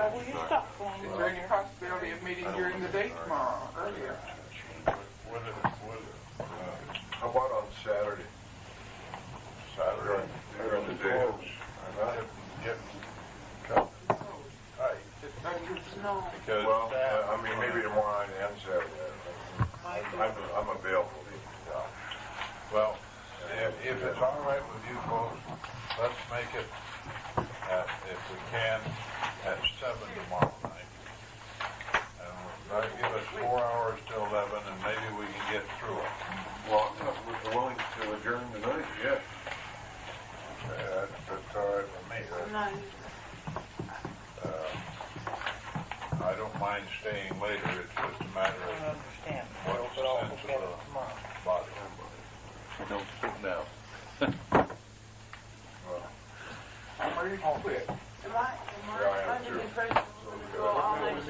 Basically that. Well, we have a 7:30 meeting with Jeff Barry, so we better get our sleep. Bet they'll get theirs. I'm not gonna let any sleep over, let the record show. I'm not gonna sleep over Jefferson Barry. Never, ever. Mr. Chairman, I move to, Bet. Second. move to recess, and then you move to well, I thought we already by common agreement that we did that, but I was gonna move to, whatever. Quit. Quit. well. Tell me what I meant to do. How many of you can be here tomorrow night at 7? Why can't we go earlier? I could do it earlier. Why don't we ask about earlier? How about earlier? I have that revising pages 1 through 10. So you can act during the daytime and all. I can pick up your revision. All right. I can meet whatever anybody wants. Can you meet sometime during the morning? No, I can't read until 10? What if we met? What if we did meet at 5:15, and we might get out of here and have an evening for ourselves and our family? No, not to rate the nitpicking. Huh? Not to rate the nitpicking. It'd be Do you really call this nitpicking? A lot of it is. Oh, Oh, come on, this is an official document, Jesus Christ. A lot of it's. You can call me Fred. You heard what it was, you can't give it All right. The chair will call me for 5 tomorrow night. 5 o'clock. Maybe we can have a sandwich set in to get you ready. Maybe we could. I'll ask Pat to arrange to have grub here at 6:15. Maybe It won't be much, but it'll 6:30. be something. Okay, that's good. We're going to abandon. Round the clock. We're going to abandon Jane's report for tonight. Abandoned. I've already been abandoned a couple of times tonight. Now we're gonna abandon me again? Make a motion. I move that we adopt my report. Adopt it. All those in favor say aye. Nay, ayes, See you at the breakfast table, brother. What time is your breakfast? Oh, yeah. Is that how you do it next time? Five tomorrow night. Is that a commission? 5 o'clock? Another one? It might be a All bit right. mad. As you are. Really been nice. Is that a full commission thing for this breakfast? or what? Here, throw out your stuff. No, I don't think so. This is me and Joe. Yeah. Joe? And the only thing, they've got really solid there that they. What if they have? Well, Through that. basically what they want to do.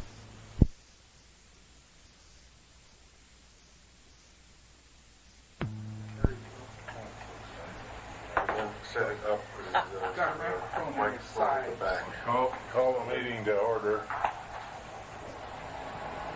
Those present are Parsons, Crony, Josephson, Reed, Shy, Serdeluski, And Anvic. and Angry. The first order of business will be hearing from Mr. Frey, APEA. And this is the Alaska Public Employees Association.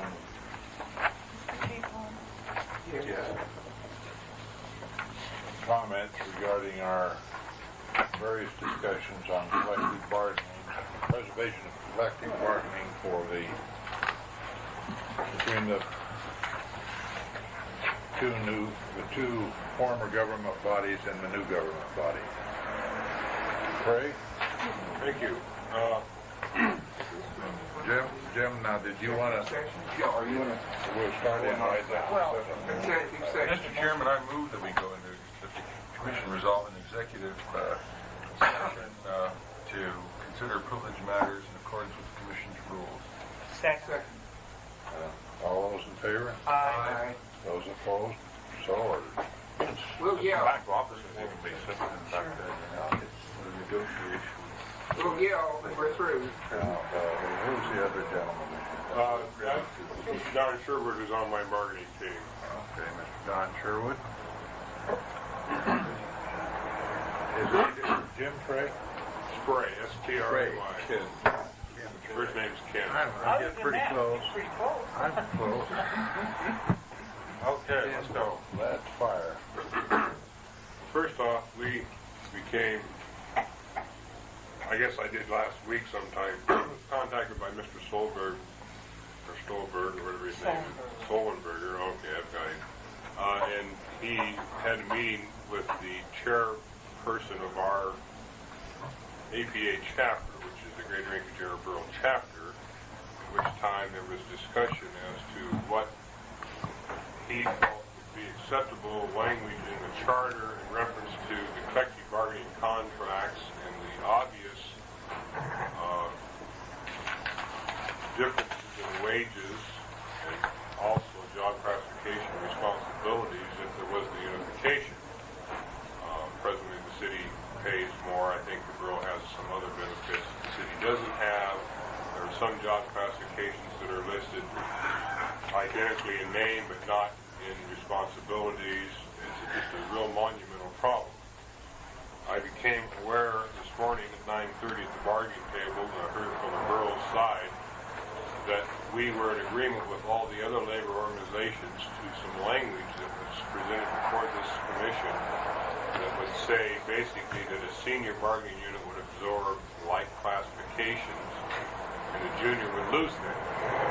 Since we're the junior organization, and if there was unification, we would have in effect lost out of some 400 and some potential members, all but about 12. We became extremely alarmed at that time and ceased negotiations till 1:30 this afternoon. Talked to Mr. Excuse me, when it was explained to you, was it made clear that that was to be a provisional setup, that is, the senior unit was, as I understand, to represent the entire new unit for a period of time pending an election? Correct. And I did have a copy of that language, and I read it, and in reference to the, they would have the unit as a majority representative for a period of time, being involved in labor relations as many years as I have. It doesn't take me long to figure out that after that period of time exhausted, if we were able to even get employees on bargaining cards to initiate the necessity of an election, chances are we would lose anyway because the employees in the long end got the benefits and the wages. And so looking at that, and also looking at the fact that it looked like an avenue for every organization except ours to gain something, and that they apparently wanted us to become sacrificial lambs of unification, we did become rather alarmed. We contacted the representative from AMEA and told him of our opposition. We also contacted some people down here that came down and got the language and got the commission report as it was up to date at that time, and it had not been included. We also have proposed to the borough in negotiations, and it's being taken under consideration. And I don't want to get into this in any great detail because we are in ground rules, and I realize we're in executive session, but I wouldn't want this to be taken in the improper way at the wrong time. Some solution possibly to the problem as far as it represents the borough employees and the borough in general, as far as what's going to happen to them. If we reach agreement and that agreement's ratified by both parties, is in effect we feel fairly well protected under that language. However, we understand the other organizations are opposed to not having they want the language they propose. At least that's the last I heard. And we just could not be in support of it. It's like cutting our nose off to spite our face, and we're not prepared to do that. Mr. Carnett, can I just, Mr. Chairman, I wanted to ask, I'm trying to get squared away the people who are speaking for the various organizations. And can you tell us what's the relation between you and Mr. Berg in terms of this whole operation? Mr. Berg is the chairperson of the Greater Ankara Borough and of that chapter of APA, and I work for the statewide organization, and my services are available to the chapter. Well, this is a strange question, but I guess I'm trying to establish the hierarchy and who speaks with the greater authority in a sense on this type of thing. The chapter is subservient to our state organization by constitution and bylaws, and the agreement supposedly reached by Mr. Berg, which he now claims was a misunderstanding, would have to be ratified by our hierarchy in Juneau, and I can rest assured that it would not be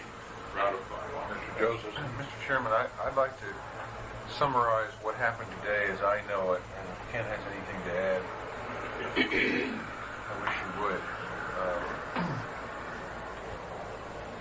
In the first, backing up for a couple of days, in the first presentation of the Sullenberger proposal to the Charter Commission, some disagreement was expressed before the commission by Mr. Ellywine, who was, I think, chairman of the Joint Crafts Council of the city.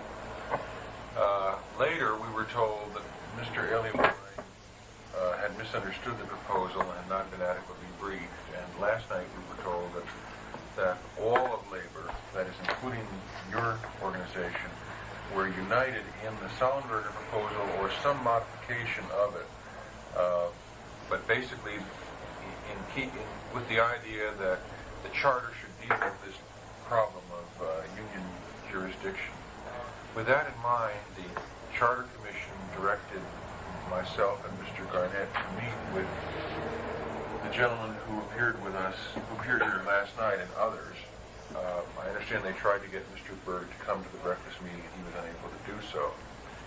And that breakfast meeting ended by our statement that although we had considerable doubts about the commission undertaking the policy they requested, that we would look at Mr. Sullenberger's language to see if there was some simple way to deal with the subject matter. Later in the morning, I talked to both Mr. Breeze and Mr. Berg. Mr. Breeze was concerned because he had understood at the bargaining table that APDA did not agree with the Sullenberger proposal, whereas the commission had been informed that it did agree. And I told him that Mr. Berg, and you referred to a misunderstanding, had been here earlier, and that it was indicated that he was in support of the Sullenberger proposal. There followed a conversation between Mr. Breeze and Mr. Berg, and Mr. Berg called me to say that, to indicate that there was some disagreement and some concern that naturally enough borough employees wanted the benefit of the more favorable contract, but that didn't go to the matter of union jurisdiction.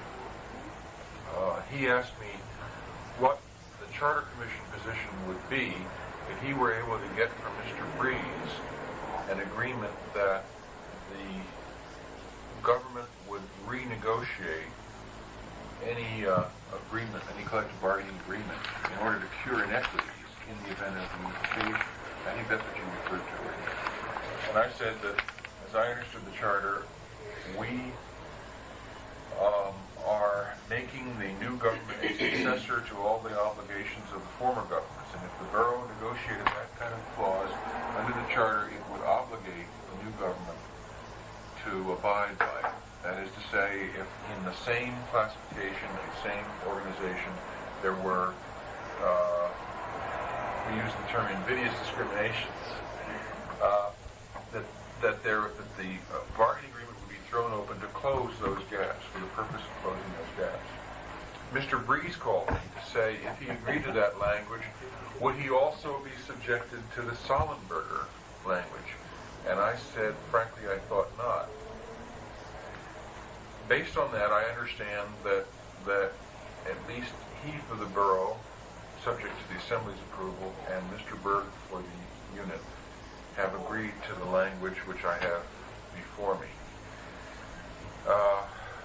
I then contacted, for the benefit of the commission, I then contacted Mr. Sollenberger, and I told him that I didn't see how the Charter Commission could be expected to resolve a fight between unions, that there's no longer any solidarity presented, and that we were simply not going to settle a jurisdictional question. He said he understood that.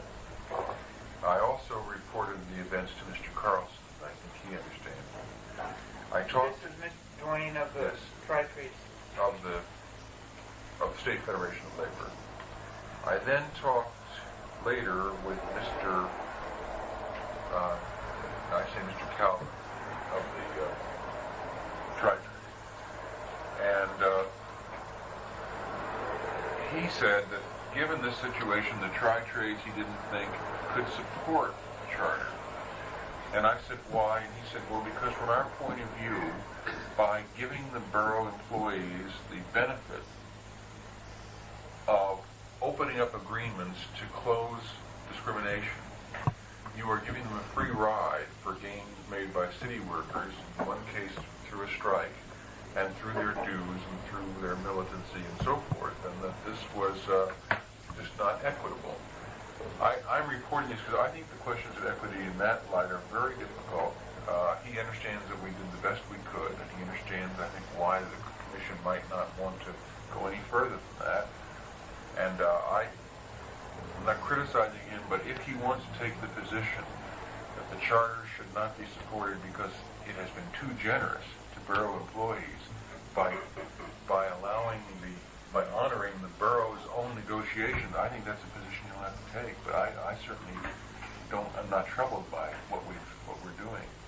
Do you have any comment to that? Well, not to argue Tri-Trades rights or wrongs or differences between ours, we would consider Mr. Sollenberger's proposal to be an avenue, as I said before, to eliminate us from existence in the new government. We just won that election. That elimination, by the way, would be without really a vote of the employees. We think that would be wrong. We went through some very serious... Pardon? Public employees. We're the Alaska Public Employees Association. We would consider Tri-Trades statements that they could not support unification because of just what you explained to be a very narrow-minded thing for them to do. It's too bad. We're wholeheartedly in favor of unification. Not so much that we see it as an opportunity to improve things for our employees, but I think we've been there for quite some time for unification. And we were in a situation, if the language would have been accepted, to be damned if we did and damned if we didn't, in that we would have, if we could have come out and said we couldn't support the unification because of that language, we would be cutting our nose off to spite our face. But if we came out and said we were in support of it, we'd be doing that anyway. Now, I proposed a solution to the whole problem to the AMEA, and that is why don't they merge with APA, and we would accept it. However, they rejected that. Officially. That would resolve the problem with no... Marriage either direction isn't acceptable. Mr. Chairman, did you have an opportunity to review that wording from the draft I gave you today? Yes. And you do find that, considering the circumstances, that you could support a charter with those conditions? Yes, we could. I think that's Good. I think And that's the point. I would even probably go a little farther, and I've been doing this for the last couple of days because I think it's that important to our people that our organization is going to become very much involved in the campaign to make unification a success. Well, I'm just used to a different kind of attitude among labor organizations. I guess I'm wearing my heart on my sleeve, but I would think that if we're gonna make this thing work, then everybody ought to try to help the other guy along, and We see it not only as just a benefit to just our people, but an overall benefit to all employees involved. And that's where our heart is the public employees. Well, Mr. Chairman, just one other thing. We want all the support we can get. We don't want false impressions and misunderstandings to get out. I wonder, you as active in the APEA, and you're going to have to be sitting down and dealing with these many people and so on. Can you be of some benefit in attempting to gain the support, or is that something you just have to stay on your side of the street? I would have no reservation, no problem. As a matter of fact, I would, and I probably will, on behalf of APA, speak to all organizations and ask for them to support it.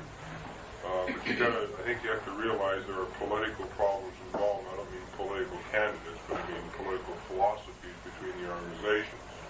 I did come from some 5 years experience of an AFL-CIO union and left for personal reasons, and that's why I'm with the association. And I have some personal problems with some of the organizations, but I'm willing to put those aside for the purpose of the overall good that the unification would do.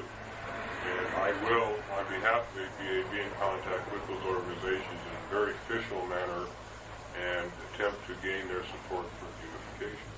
Commission, I think, is really tried in a very complex thing to be open and consider these, and I hope it doesn't. This, I tell you right now, I think my job is monumental in all the problems I have. I do not cherish any of you in what you do. You are taking on a very enormous problem, attempting to resolve it really with one swift of the pen. That's when that person picks the vote. And I think you have to be committed to that. And we're going to do all we can to make it a success.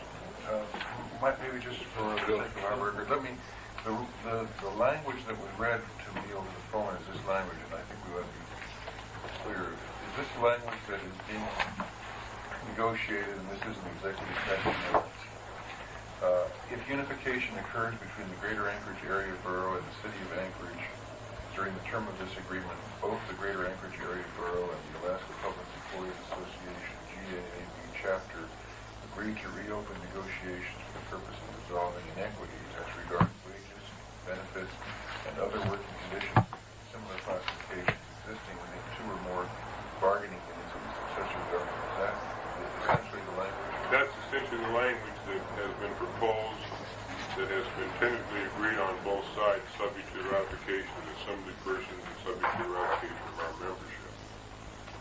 And you're aware that we have language which makes which will obligate the successor government to that. We understand that. Thank you very much. We appreciate your comment. I appreciate your being here and giving us your views. And I'll call adjourn the executive session and reconvene as a regular session. Call the gentleman that's in the back row. Jim? Jim?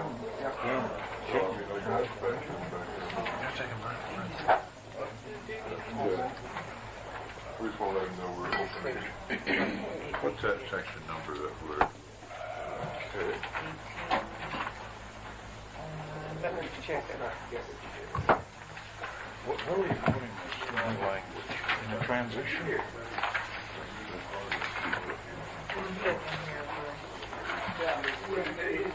It's not transition, right? Oh, I'm missing something. Oh, it's 19, Frank. Thank you very much. Right. Thank you very much for being here. Okay, it's 1911 on page 30, Frank. Page 30.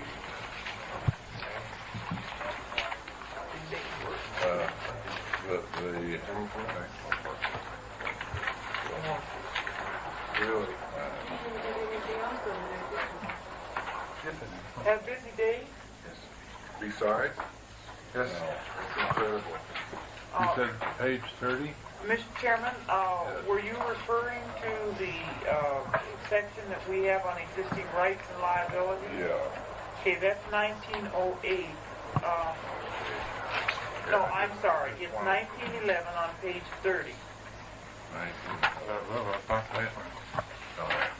And 30. Oh, there's the spelling. Which 30? Pension plans, retirement plans, other benefits. 1908 on 29 is relevant. Yeah, there are collective bargaining agreements for personnel. I just wanted to get the location. Didn't want to discuss them particularly right now, but if there is any discussion on it. Oh, Just a spelling.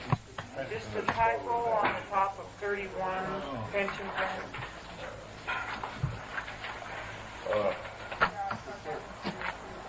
Then jump. Other than that, who's got the language? Was there something further on the initiative referendum? I'm sorry, I don't recall. I think we covered that, didn't we? We were on page between 10 and 11, I believe, when we quit. I'm a bit worried about that. We wrote a charter production committee report. Mr. Josephson? It's 5:30 and we wanted to get done by 7 tonight if possible. And cover as much ground as we can. But that means we'll have another meeting. Okay, are we on section 7? Yeah, section 7, page 11.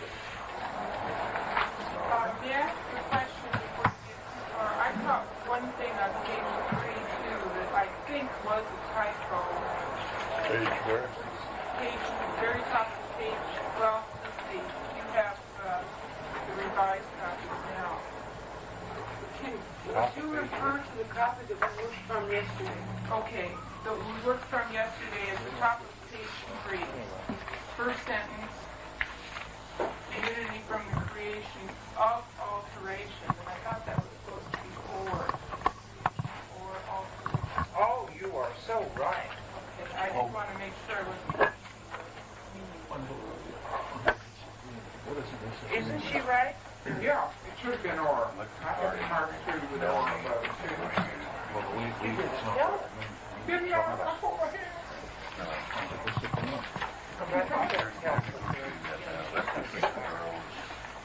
And one other correction I got on the bottom of page 9, the last sentence, designated as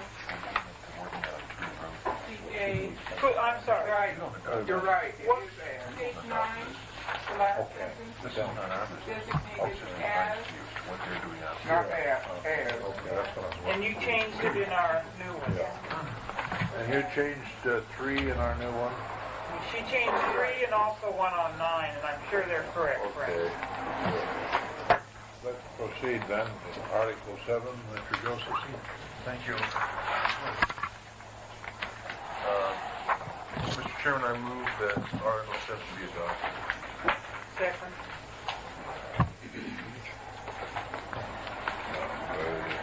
Move that Article 7 be adopted. Mr. Chairman, Mary?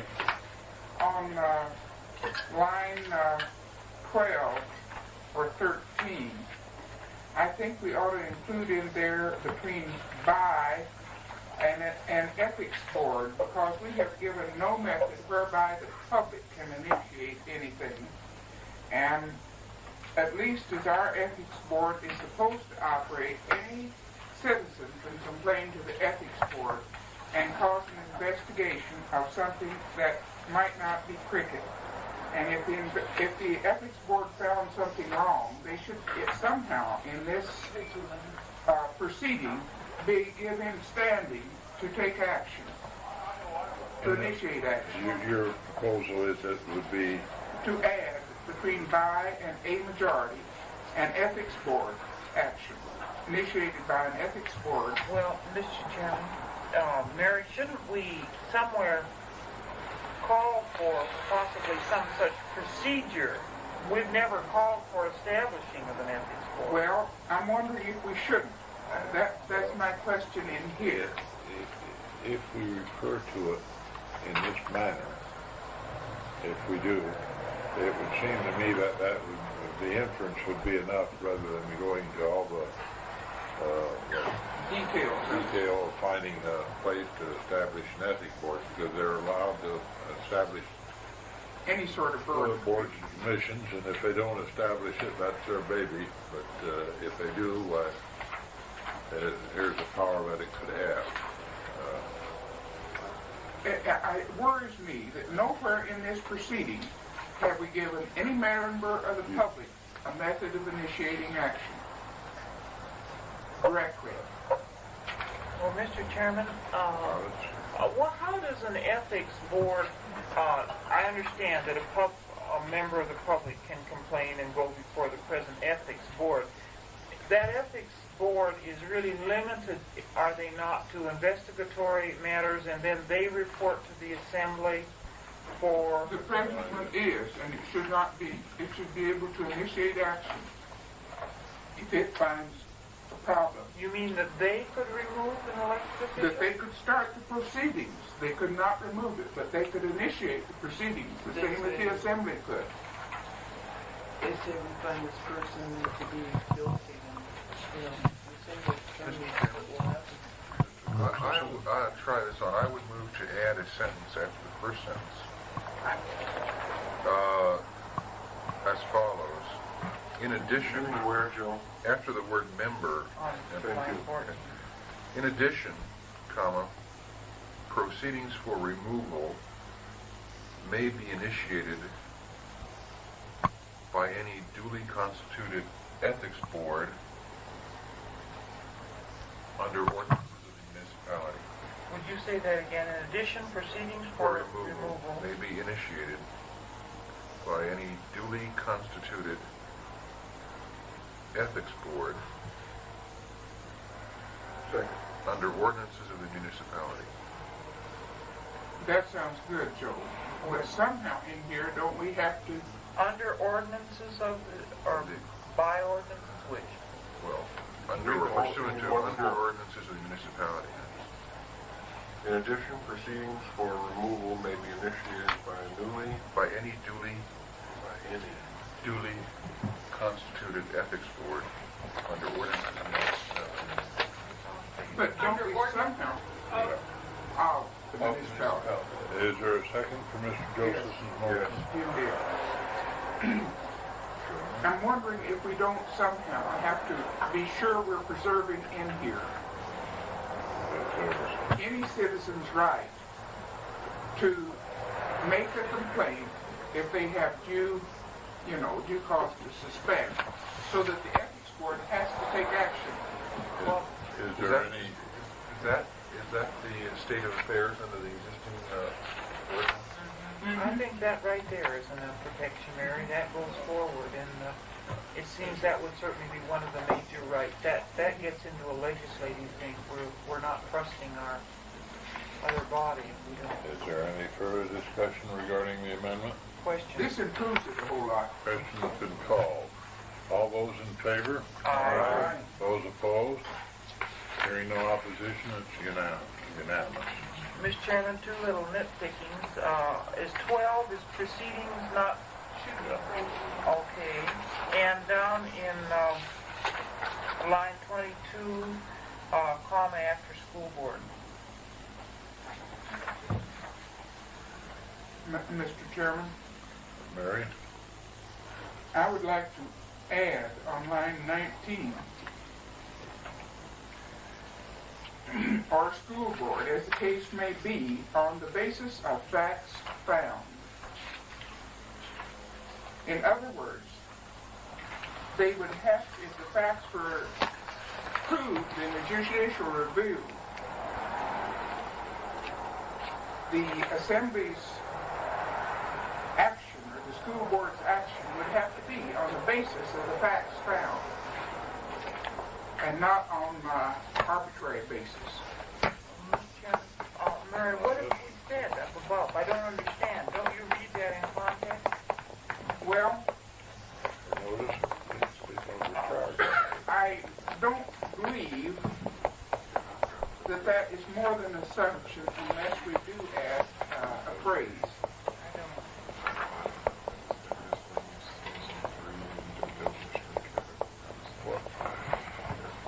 says removal must be approved by 2/3 of the authorized membership, But it states as the what case may removal be. is. Well, Mary, doesn't this actually state that the conditions of removal in effect for It breach says of the public trust? procedures to go through. They're all through here. You know, It says procedures to go through, which supposedly are determining the facts. But I want to be darn sure that this last sentence means that their action has to be on the basis of the facts found in the judicial review. You know, in a whole proceeding above. To me, I don't have any, I don't have any qualm about the assembly having doing those things. That's why what you're having saying. that much sense. They're going to be based on the facts found anyway. And if they aren't, they've probably got adequate underlying reasons.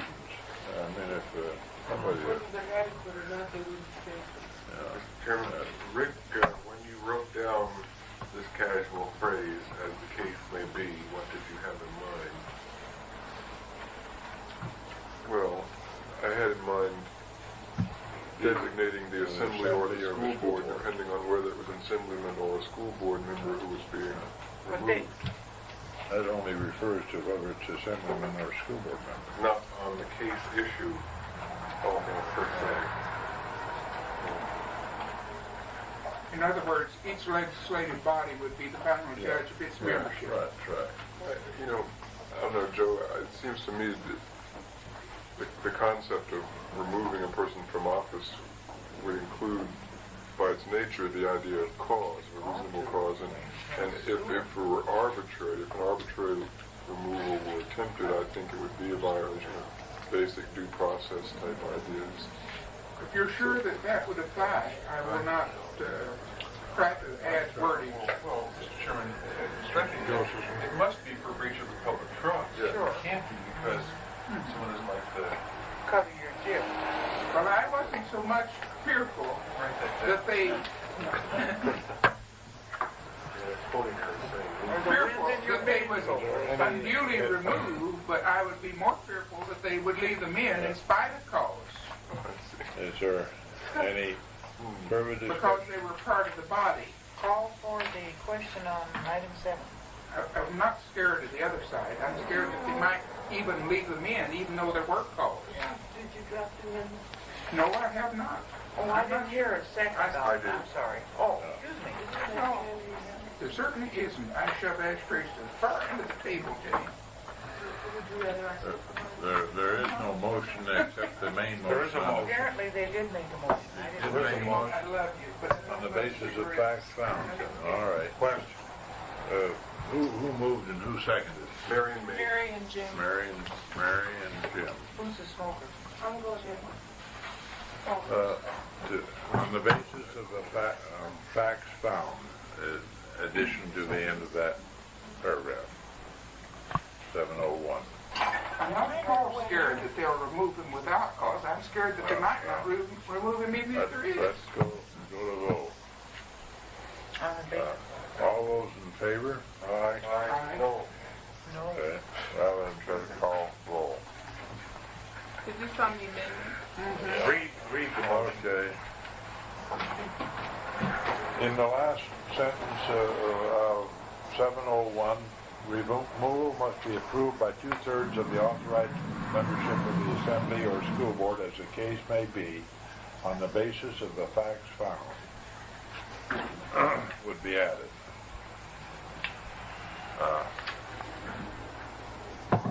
So the facts found would be added?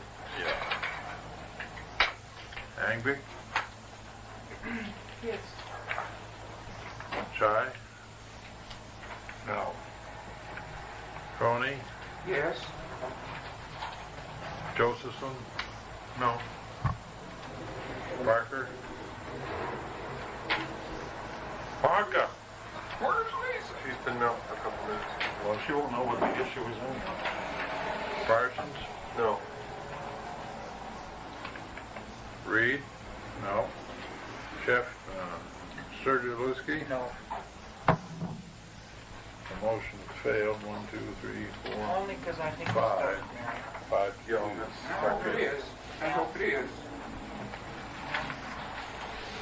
Well, the main motion have a personal chance to find remains out. before us to adopt Article 7 in its entirety as submitted and amended.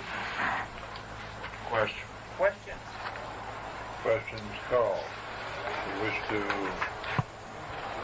go on a roll call? Voice call. All those in favor? Aye. Mr. Chairman, I have one more. I'm trying to find where it ended. All those opposed? I oppose because I got one more. Sense of the commission to... Yeah, I wasn't ready to vote, Mr. Chairman. Chairman is trying to speed the thing along. I'm afraid you were. On page 12, line 6, I would like to clarify that the chairman, while acting as mayor, may not vote on assembly action as he will have veto powers. I want to make it clear that when the chairman is acting as mayor after during his complete vacancy, that he does have veto power. So I would like to add between the and acting chairman.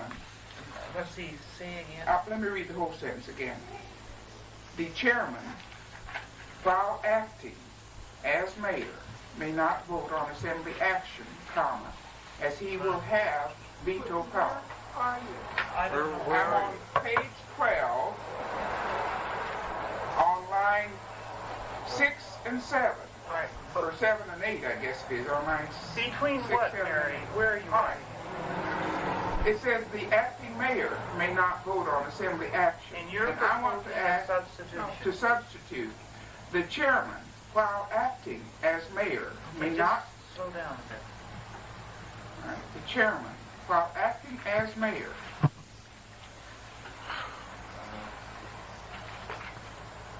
may not vote on assembly action, as he will have veto power. It could be assumed that he had veto power, but we've said back when the manager was acting temporarily, he did not have it.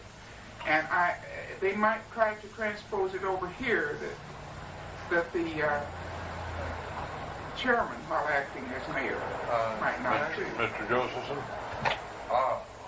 On the matter of the chairman's exercise of veto, I don't think there's any problem about that because the denial of that to the chairman. No, I mean to the professional manager, and the failure to deny it here, I think, covers that problem. I don't think that could be reasonably argued that because somewhere it was specifically mentioned, it also applies to the chairman when it isn't specifically mentioned. To the matter of whether he can vote, I think it'd be more appropriate if you want to do that, and I think there may be confusion as to whether he remains a member of the legislative branch or goes to the executive branch. I think it's worth talking about. I would suggest that we do it in Article 4, the Assembly. And we do say that the acting mayor may not vote on assembly action. Oh, we do say that? Yes. Okay. That's the sentence in question. Is that? She's talking about assuring that the active mayor has the veto, and I think my feeling is that there's no question about it. Absolutely no question. Well, I felt that it would clarify it for most citizens who are reading his charter that is the reason that the acting mayor was not going to be voting, though he had been the chairman of the assembly. Well, Mr. Chairman, Rick, you see a problem with stating this as Mary has stated it? Only the problem of redundancy in style. It is a bit. If you will, Mary, may I suggest that we put that in the comments, which aren't going to be read by that hypothetical citizen. You're talking about any more than you're talking about reading the charter.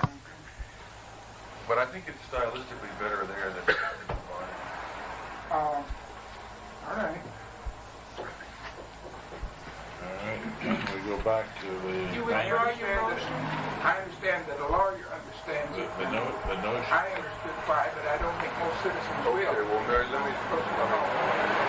I think if you wanted to do that, probably the shortest number of words might be to say the acting mayor has the veto but may not vote on assembly action. I would accept that, sir, as a substitute. That I You'll accept. go with that, Mary. I would certainly go with that. Could we I'm not state good that with one more words. time, please? After the word mayor in line 7, just add the phrase has the veto but. Has the veto, but Veto power. Has veto power. May is not there vote on assembly. And I accept that. That's a better wording. motion? By Crony, second by who?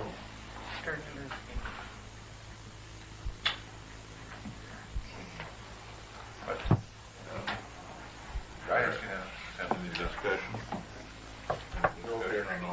No objection. No objection? So ordered. Mr. Chairman, I do have one query here, because I think Mary's point raised it. When this chairman becomes acting mayor, does the chairman leave the assembly? Is he on leave of absence from the assembly? Does he get the voting power back? What happens to his seat as an assemblyman?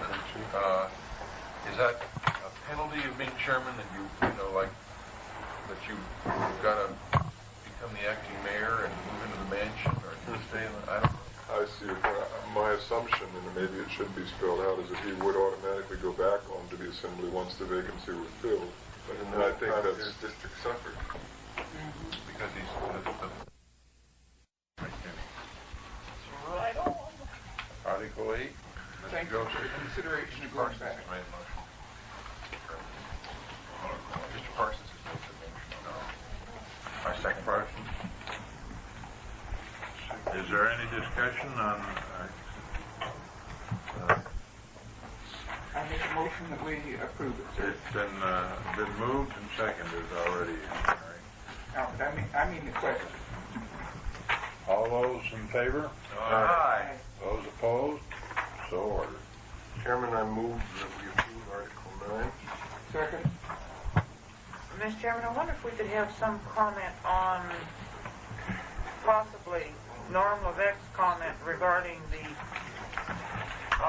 Rick, I'm going to ask you a question on this one. On service areas, line 23, and Rick, or Mr. Levesque referred to the fact of the Supreme Court ruling regarding just allowing for owners of real property to vote.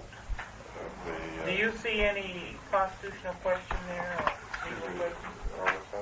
Okay, this is on service 24, areas, okay. 12, 24. Yes, we did mention, I think Eric had something to say about this too, Frank.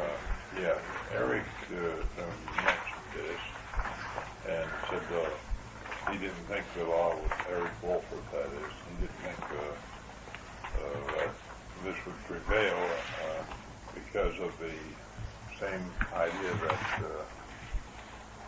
that Norm presented. Mr. Chairman, I'd like to speak to it.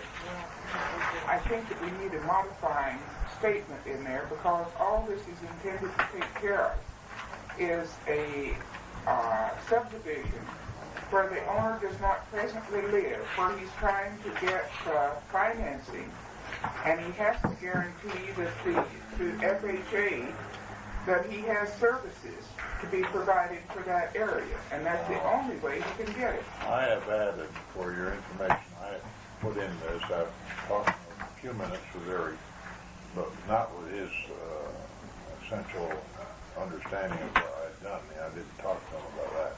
I just added after the word affected on line 24, if no person resides within the area. That, it takes care of it, sir.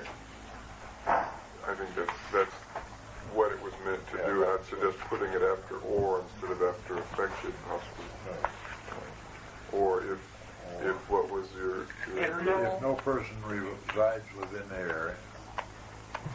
Is person appropriate or No individual. voter, individual? Is this on line 23? Yes. As I understood the question of law, and I'm not a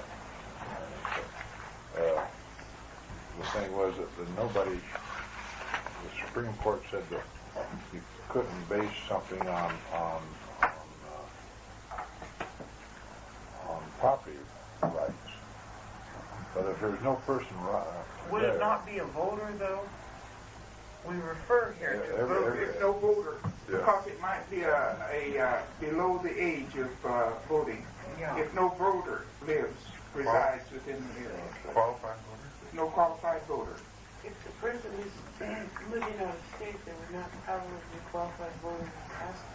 But if no qualified voter is residing within the area, I think would be proper. No, I don't. If you're not a voter, what would you use? if you're not a voting age and you own property and you receive services, you still have to pay for the services. Exactly. The only one that's voted in is the owner that owns all of the property within the area. It says It could be an underage owner. All right. the written consent of the owners of all the real property within the area. Well, if it's an underage owner, I would assume that there'd be a Guardian, trustee or something to authorize that. So, well, we're not talking about, it would still be the consent of the owner, however old the owner is. If there's no voter, we don't have a vote. I mean, you see the point? Okay, I do. No qualified voter resides in the area. And that takes care of it. That qualifies it, where I don't think we're upsetting the constitutional... There's no, I don't believe there's a motion on that wording. I make a motion to accept that wording. Can you repeat it, please? If no qualified voter resides in the area after the word effective on 9/24. Rick? After or behind the board. Mr. Chairman, Mary, you suggested that after the word or. I thought it said after the word affected, in the area affected. I said, Rick said after or if no voter resides within the area, comma, with the written consent of the owners of all real property within the area. Accepted. Strike the word affected. All those in favor? Aye. Those opposed? Not a lot of silent votes. Mr. Chairman, stylistically, Hearing no opposition to that. that you should be within, Mary, on the way you read that, so it agrees with within. On the main motion made by Mr. Parsons, seconded by Ms. Coney. I have a question. Well, that's Article 9 as adopted. Yes. I have a question on... Is there further discussion? And wait a minute, I have one further Lisa? place. In 902E, in Sherry's note, she says that the part about revenues collected within a special assessment district may be applied only to costs incurred with respect to that assessment district. She says that was deleted. Was it deleted? No, Sherry and I talked about that, and she agrees that it was not deleted, I believe. No. It should not be. Yeah. She thought that the second sentence said essentially the same thing as the first. I don't really believe it does. There was one other question that Mary raised this afternoon on D, and the special assessment may not be contested by civil action unless the action is brought within 60 days after confirmation of the assessment roll. Now, is that type of limitation, Rick, legal? Is it such that if I were off in Australia for 6 months and wasn't properly notified? Mr. Chairman, the property owner is presumed to know what's going on with his property, either personally or through some sort of agent. If I'm not mistaken, the 60-day limitation is taken from the statute, and I can check it, but I think it's in there. And of course, it was in the earlier version of the charter. I will look at it nowadays. I would appreciate knowing whether it is in the statute, because unless there is a saving clause, I don't even believe that the assessment rolls are mailed to the person registered mail. And I have had the experience of being in the Philippines, and we wrote and requested that they send us airmail, our tax notice, so that we can pay it. We never received it, and we paid our total previous year's taxes and got home to find that we hadn't paid half of our taxes because of the assessment rising. Mr. Chairman, And they charged us fees. I wonder if we can go ahead and take action on this with the understanding that if it is not Can do. properly covered, that we can come back to this I would area. appreciate it. Fine. Question on Good 9? question. Question on Article 9 has been called. All those in favor? Aye. Those opposed? Hearing no opposition, so ordered. With the understanding we can return to it if necessary. Did you get one yet? Mr. Chair, Lisa? move for the adoption of Article 10. Second? Moved by Ms. Parker, seconded by Mr. Parsons. Adoption of Article 10. Lisa? I'm wondering in section 1002 if the wording at the beginning of the list means that Which line? section 1002, the wording in addition to other actions for which this charter requires an ordinance, the assembly shall use ordinances too. If that means that it's limited to just this list and just this charter. What again, Lisa? If ordinances, actions requiring an ordinance are limited to just this list and this charter. Yes. I would go out of order. There are other actions the charter requires for ordinance, and they'll also use ordinance on these areas. And is this the total limitation? That and where I guess it's spelled out that it requires ordinance. Right? Well, I think the point is that the charter requires that these things be done by ordinance. This does not prohibit doing other things by ordinance, but these are the only things which absolutely must be done by ordinance according to the charter. But there are other things we require that are done by an ordinance. That's what it says to me. Yeah. But okay, something that isn't in this charter or isn't in this list here, could it be done by an ordinance? Sure. If it's set forth in the charter. No, this is not limiting as to what can be done by Well, ordinance. that's Lisa's question, and that's a good question. Whether that's Because the way I Looks like interpret it is that the total limitation on ordinances and actions requiring an ordinance are within this charter. Well, let me just We're going to say see other if I actions can may say be made by ordinance. all this does is say that certain things shall be done by ordinance. And in accordance with our general drafting philosophy, that is not to be construed as saying that other things may not, in addition, be done by ordinance. The thrust of this is to require that these particularly important things be done by the ordinance procedure. It's up to the assembly what things other than the listed things will also be done by ordinance. I wonder if you could add wording there, in addition to other actions. be eliminated, in addition to other actions, which you could eliminate 4, which require an ordinance, leaving out this charter. The assembly shall use ordinances too. Correct, would that be? Delete the reference to this charter? Sure. Yeah. Delete 4 and delete this charter and delete S on the end of require. Wait a minute, let's see. In addition, They do how would other it read, actions Frank? which require an ordinance. Require. In addition to other actions which require an ordinance, the assembly shall use ordinances too. I so move. Second. There is nothing, I don't think, in fact, that requires, there is no other action for which an ordinance will be required except that's actions right. so required by the charter to be by ordinance. We haven't really That's done the point, it, but- have we? Well, but except that in a code, they could have an ordinance requiring ordinance in certain situations. Couldn't they have a procedural ordinance that says that that the Would the code of municipality ordinance- will do X, Y, and Z only by ordinance? Sure. Supplement. Yeah. And I don't think it's worth arguing about. I think they could do that in any event. But, Question's been called. All those in favor? Aye. Those opposed? So ordered. Mr. Chairman.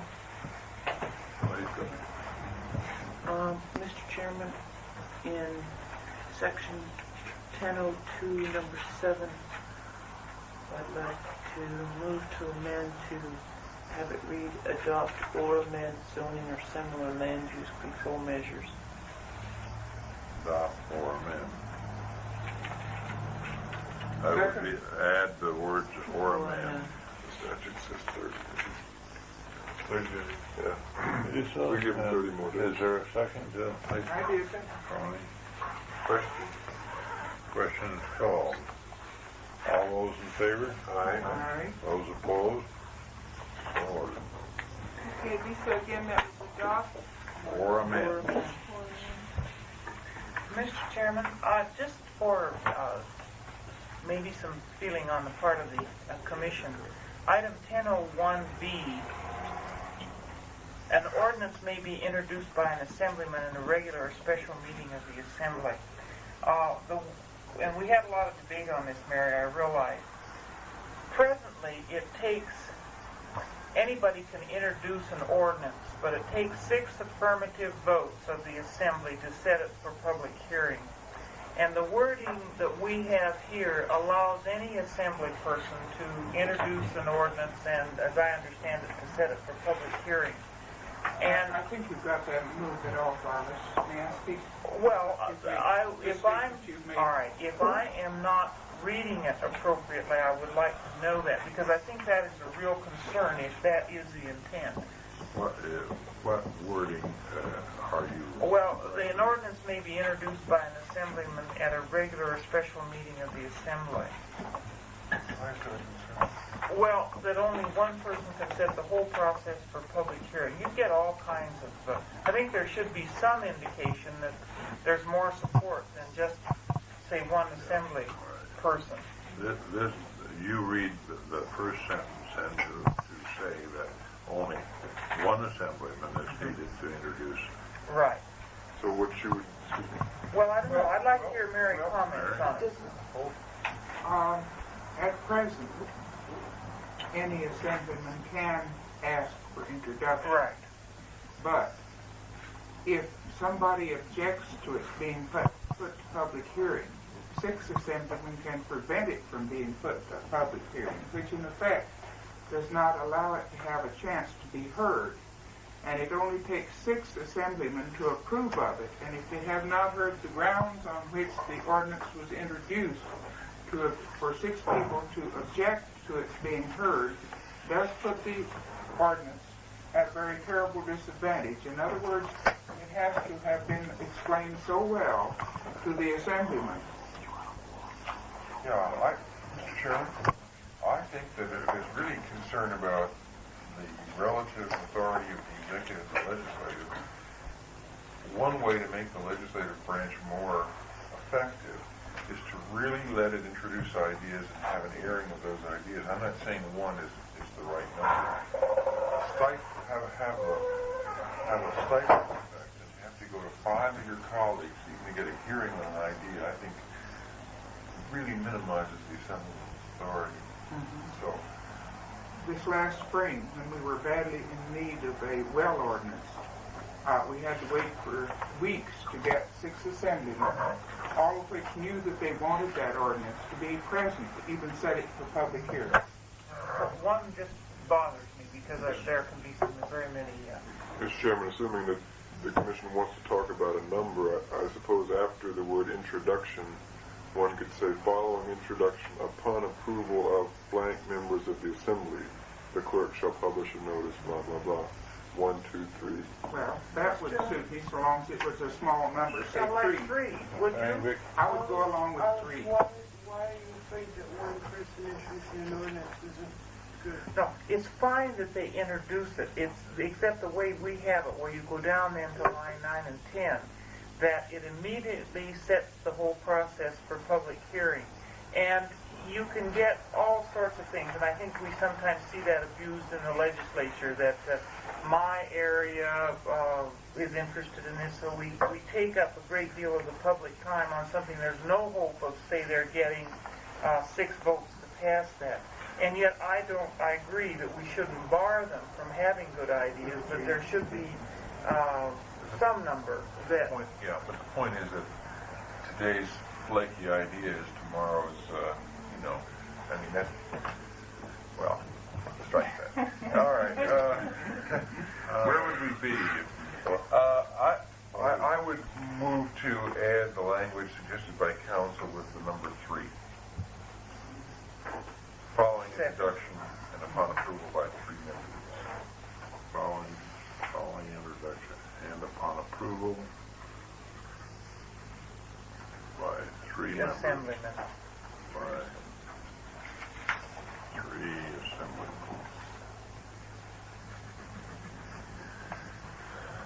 The clerk shall. And was there a second to Joe's motion? Yes. All those in favor? Aye. Those opposed? Hearing no opposition, so ordered. My silent. Oh, I said, yes, you didn't hear. I said, yes, but you didn't hear. I just sort of quiet approval. Mr. Chairman, Yes. Mary? on the top of page 15, I have problems with the first 4 lines. It seems to me that between the line 29 on page 14 and the end of line of recreational purposes that we have counteracted exactly what we're proposing to do in the first half of it. And say that one more time, Mary. We say to convey, we have to have an ordinance. To convey or lease, or authorize the conveyance or lease of any land of a municipality, except that the Assembly may enact a general ordinance establishing procedures for the routine acquisition and disposition of interest in property. Mr. Chairman, this, Now, I know what it's speaking to. I'm very glad this point was brought up because I mentioned it early in the game when Mr. Fisher was still with us, and I questioned whether the word interest was doing what I said, that an interest in real property includes any kind of interest, any kind of ownership rights. He told me that as far as the 71 drafters were concerned, an interest was meant to apply to less than fee interest, easements, licenses, stuff like that. I still feel that the word interest does not do that job. It does not. And that Ms. Froney has a point that the exception potentially swallows the rule under the present wording. Do you have any wording that could accomplish, suggested wording that could accomplish this? And you know, I thought that the basic idea of this routine acquisition and disposition was mainly like tax sales. I think it was. And all right, garbage bags that they buy and then resell. Or such things as easements. Now, there are 2 things involved there. On the one hand, if you're talking about easements as opposed to fee interests, that's one thing. If you're talking about tax lands, you are talking about a fee interest in a particular piece of property, and that might be covered. If you want to include the tax land situation, you could just omit the word interest in. We spoke to tax. But the problem is that we have not put it down specifically as what we're speaking about, and the last half could swallow the first half in my reading. Yes, except insofar as it's limited by the reference to routine acquisition. Now, I think it should be specified, though, whatever you want to do. I'm not happy with that wording. All right, the next line. Convey an interest in real property dedicated to public park or recreation. All right. But it says here in the next line that an ordinance conveying even an interest in the real property calls for a vote. And all the first part of that first sentence in 3 and 4 says that all they have to do is do an ordinance to do it. And then the last sentences say you gotta go to the vote for it. So Yeah, we're but counteracting each other again. Isn't that an ordinance conveying innocent real property dedicated public park or recreational purposes? Mr. Chairman, could I request, just for the sake of getting this squared away, that we solve the problem that's presented in the present wording of paragraph 8, and the commission can tell me whether it wants to have an ordinance required for the sale of tax lands or for the acquisition of easements, or exactly what is intended at that point. Mr. Chairman, I would like an ordinance announcing the because it sort of is another way of announcing the sale, but I think it should be a routine matter rather than a lengthy, lengthy thing. Of the assembly. But,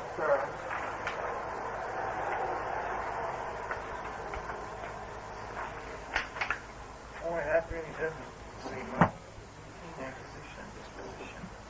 I'm afraid it's not defined enough. Well, point here that the routine acquisition goes to less than fee simple estate. No. It may be fee simple because the tax court. What Dick said was that the word interest goes to less than fee simple estate, and I disagree with him on that point. Then there's the separate question of routine acquisitions of fee interests as well as others. Well, wouldn't it be well then just to say what we mean? Yes. If it's fee interest, say it that way. I think the question is, you want an ordinance for the basic concept here is you want an ordinance for the sale of property generally. Right. Now the second question is, do you also want an ordinance for the sale of minor pieces of property, the fee interest, like tax lands? That's the first question.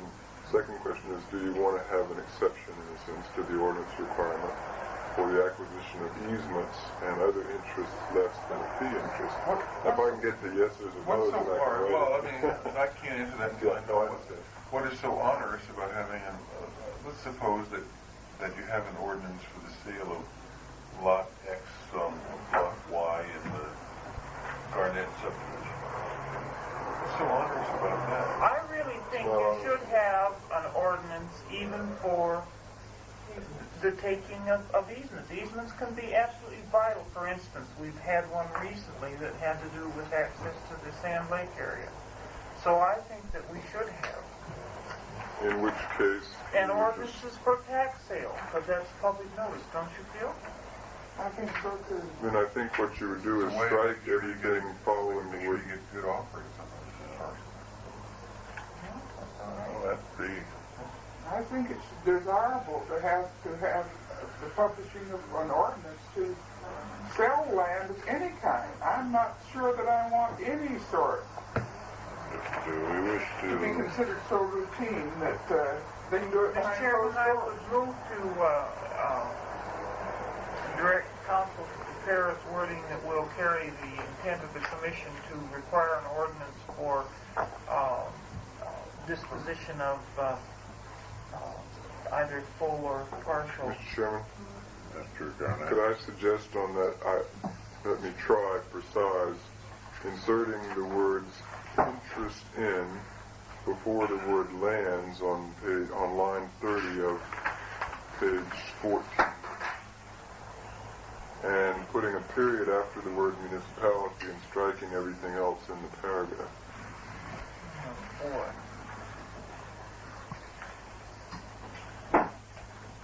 I'll move for approval of the changes recommended by council. Say it once more, Ray. Yes, ma'am. I got left somewhere. How about inserting the word interest in before lands, putting a period after municipality in that same line, and striking the rest of the paragraph, which is essentially the proviso of it.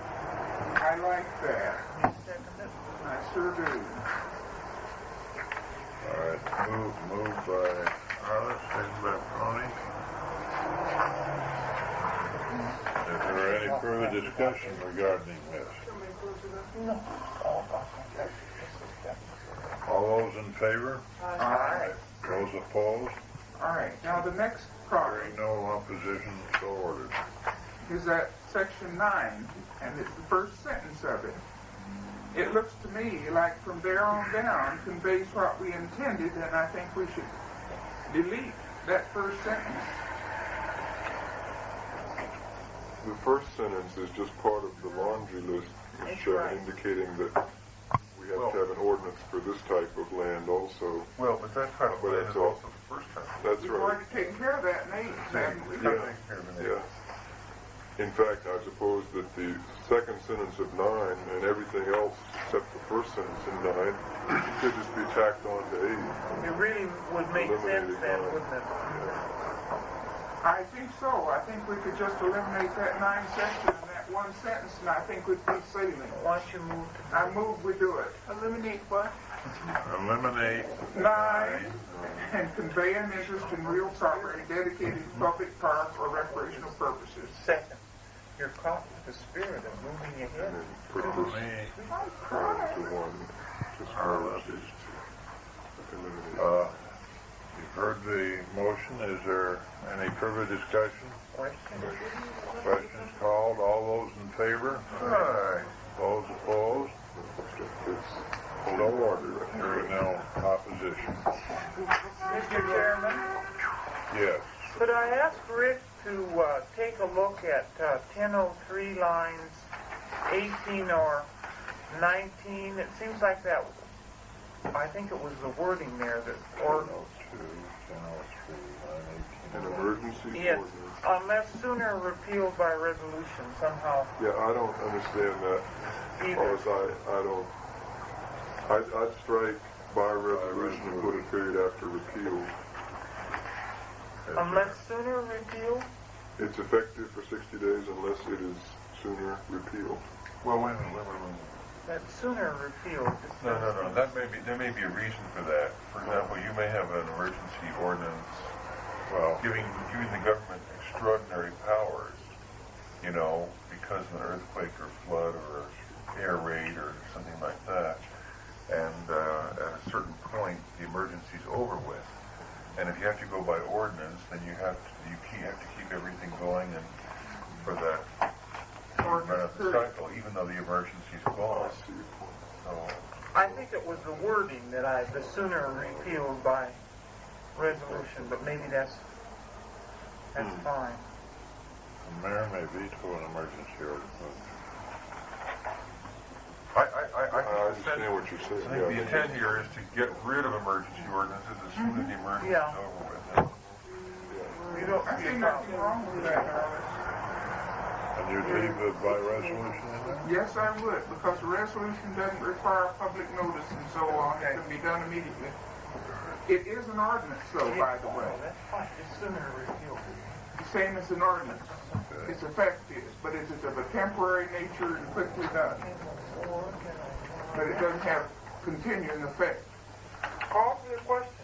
Question is called on the main motion, which is to adopt Article 10 as amended. Motion by Parker and second by Parker.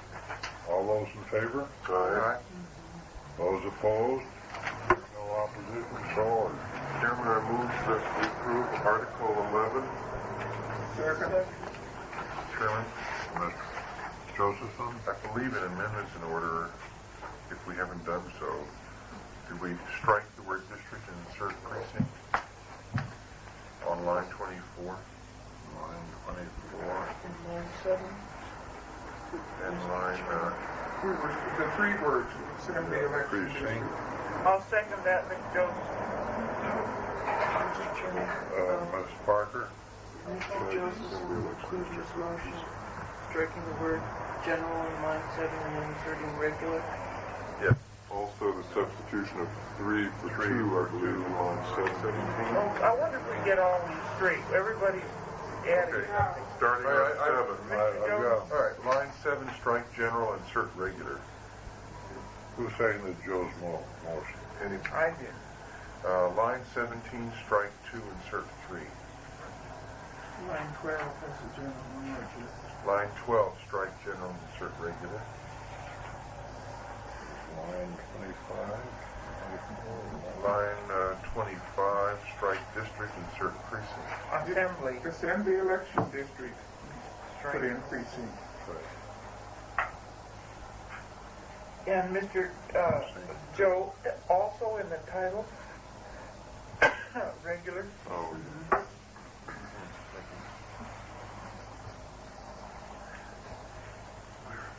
Call the question.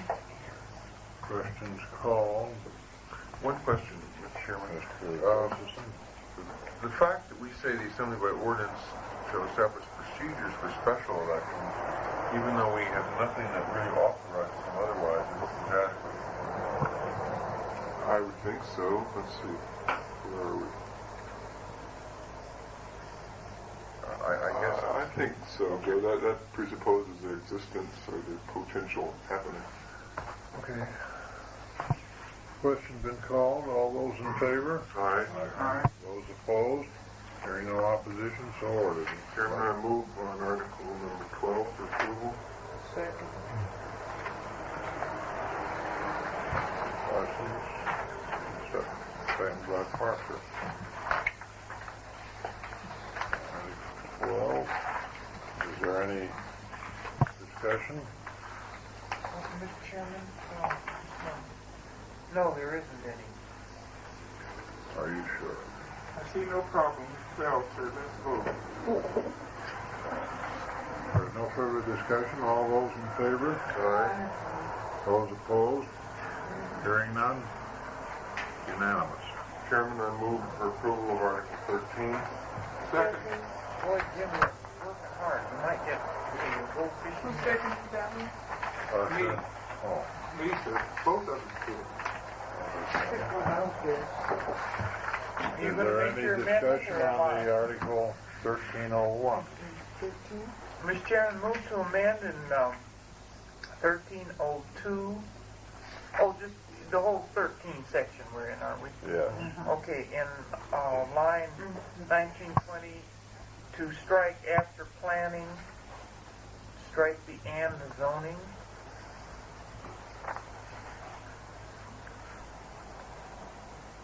If there's a second. Second. Mr. Chairman, this would be consistent to what we did under the Bill of Rights. You'll have a planning commission, but you may have other things used other than zoning. Other names. Question? Mr. Chairman? Ms. Parker? On that one? On the amendment? Oh. Section 13. On that amendment? Let's prove the amendment. All right, question is called on the amendment, strike and zoning in line 19 or... No objection. All those in favor? Aye. So ordered. Hearing no objection. Go on, Ms. Parker. Section 1305, line 17, insert after the word budget, there'll be municipality. Second. Parker. And, Mr. Chairman. is there any further discussion on it? Mr. Chairman. Ms. Parker? Hang on a second. Yes, second.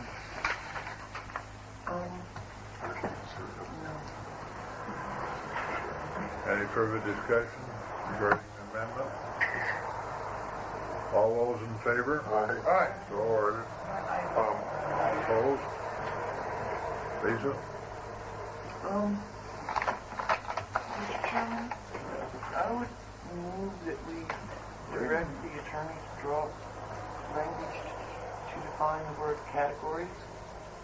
Already. Wait a minute. Are we sure that in line 17 we were speaking of the municipality's budget and not the school board budget? We've got to speak to somebody's That was the budget. discussion last night. That we meant everybody's. Isn't the Yes. municipality includes the school? I think we ought to have a paragraphs A and B there to separate the reference to the school district from the rest of the discussion of the budget. In other words, you might in the amount, and then B, the assembly? Yes, sir. Yeah.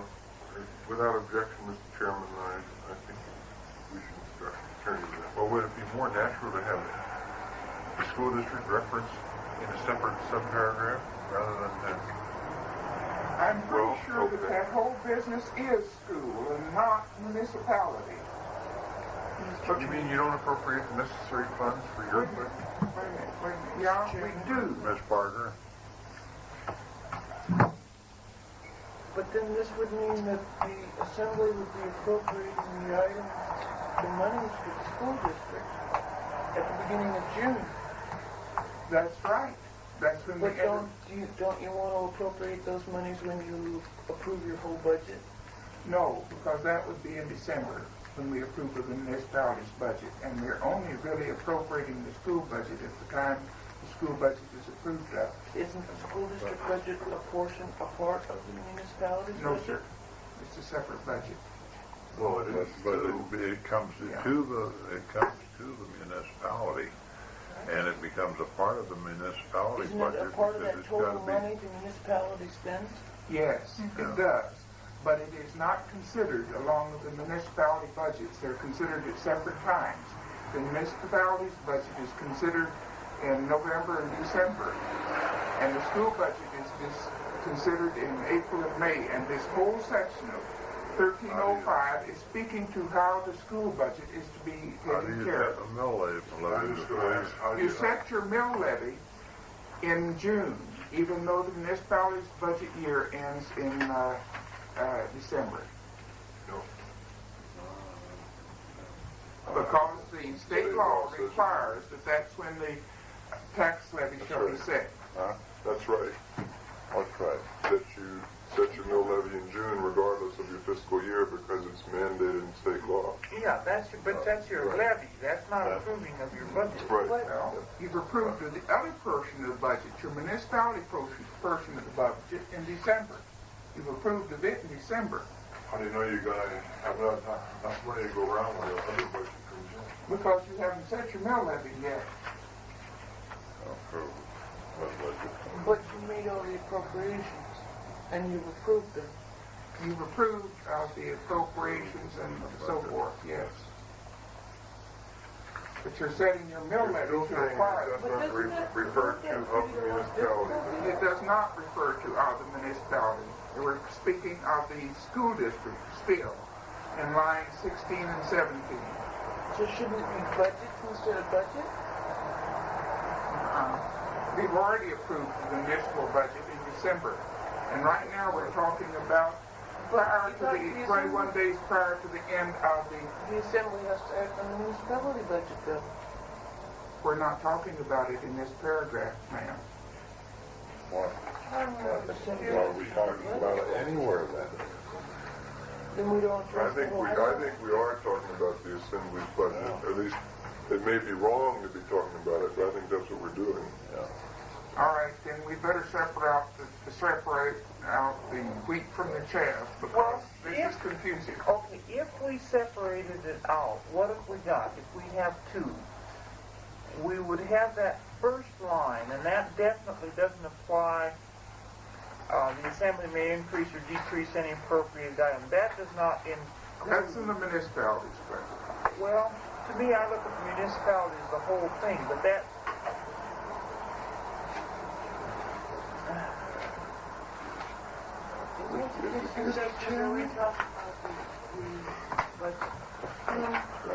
Ms. Parker?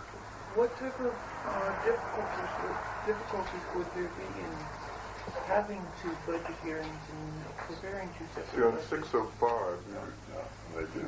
why don't we compare section 605 where we talk about the budget of the school district and see, because there we talk about the proposed budget shall be approved by the assembly, shall be approved by the board and submitted to the assembly at least 90 days before the end of the school district's fiscal year. Yeah, but that's the school board. No, that's to the assembly. To read the last sentence there. All right. Now the question is, does that dovetail with what we're talking about over here when we're talking about the assembly's budget in 1305?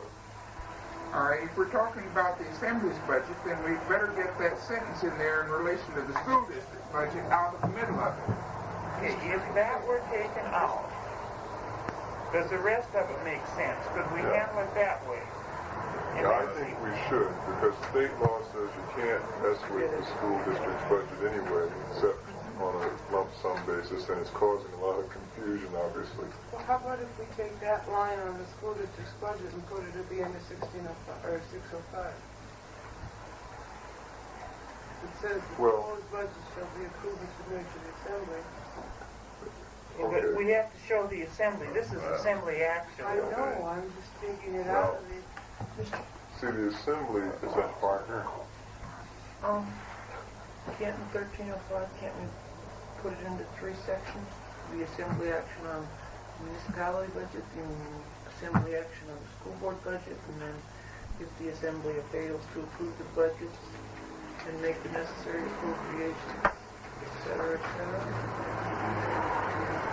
The new element in this, Mary, to me, is the idea that the Assembly acts on the school budget at a different time than it acts on the regular budget. Yeah. That, to me, is what I think is inconsistent with the way this is set out. I think it is too. What we have here is the school board presenting to the Assembly a mayor within a certain period of time before the end of its fiscal year.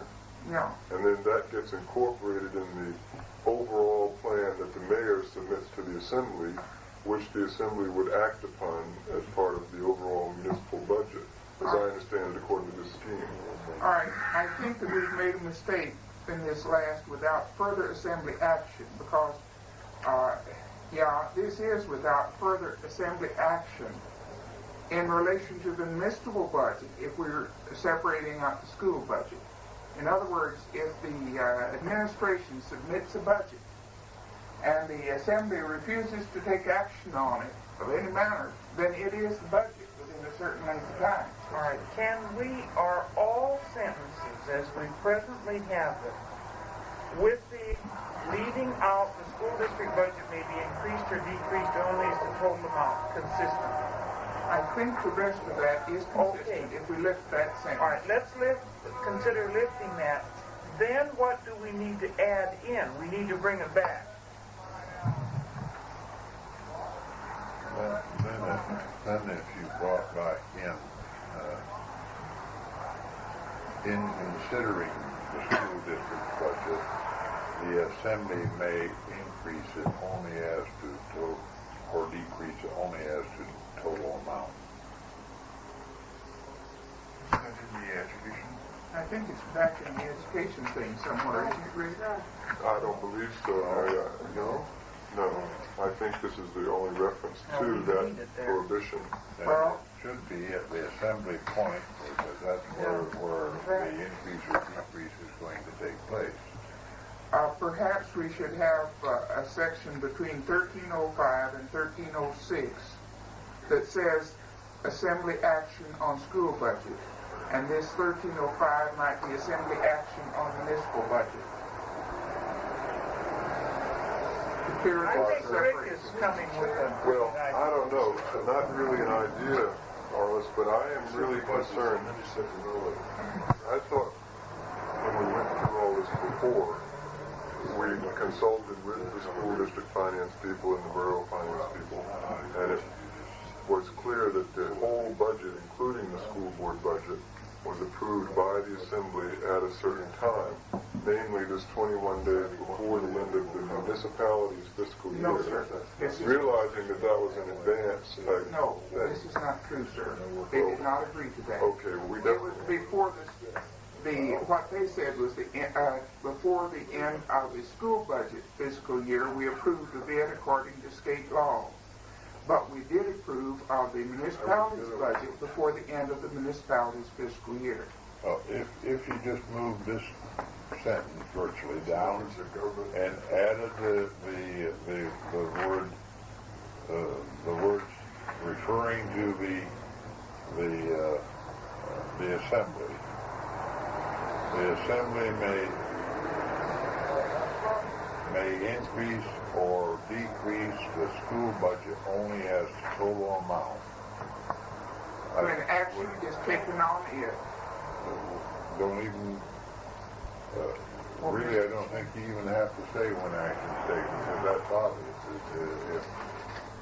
If you can only increase it or decrease Well, it. my only concern, to make this point clear, is that if we're going to require that the Assembly appropriate money to the school district at least 21 days prior to the end of the school district's fiscal year, that is the big element that's missing here that has to be inserted I believe it is. into the education provision probably. All right, you have to look at the state law in relation to when the borough or the new government has to approve and appropriate their budget. Because state law controls when the Assembly has to approve and take care of their budget. And I'm not sure that the 21 days is what's listed. Okay. I think it is, but it may not be. You better check state law, because that's controlled. Lisa? If we go ahead and say that they appropriate or give the money 21 days before the end of the fiscal year, is that long enough for the school district to get all their programs working and to know, you know? Because their fiscal year presently is June 30. And that gives them a summer planning period. Work everything out. Besides, they've already planned up to that point. I believe that the 21 days is wrong for the school district, is what I'm trying to tell you, Rick. The 21 days or I the think fiscal it's year? wrong, according to the school district. Look at 29. When is the school budget Instead of the 9 submitted months, to they the go to years. Well, if they go to a full year, that's school budget is submitted to the Assembly 90 days before the end of the school district's fiscal year? When the 21 days, yeah, it would, because the planning is done in advance, Lisa. And everything, they plan on that budget once they got it. And if we haven't approved them in 30 days, then their budget is approved. So that's 60 days before they Let's see if we can reduce the area of concern here. Let me try, subject to style changes, this idea. Suppose you take the sentence, the school district budget may be increased or decreased as the total amount, and you put it over in 605 where you're talking about the school district's budget. And you say, in effect, the Assembly can only deal with the total amount. All right, also in that section, 605, you say the Assembly shall approve the budget of the school district and appropriate the necessary funds, blah, blah, at least so many days. according to state law. Prior to the end of the school district's fiscal year. That's all in 605. It's already there. Wonderful. All right, then, back over here in 1305, you put in the words of the municipality with respect to budget and fiscal year here, so that we separate the two ideas altogether. Suits me fine. That makes sense. I said, Let's go through it one more time now.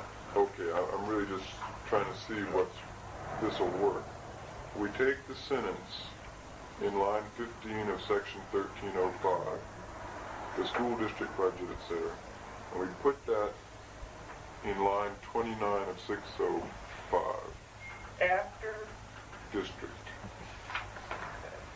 Okay. And then we add also in 605, essentially, the very next sentence from 1305, namely, the Assembly shall approve the budget of the school district and appropriate the necessary funds, at least. according to state statute. Well, I'd rather not do that. I'd rather get some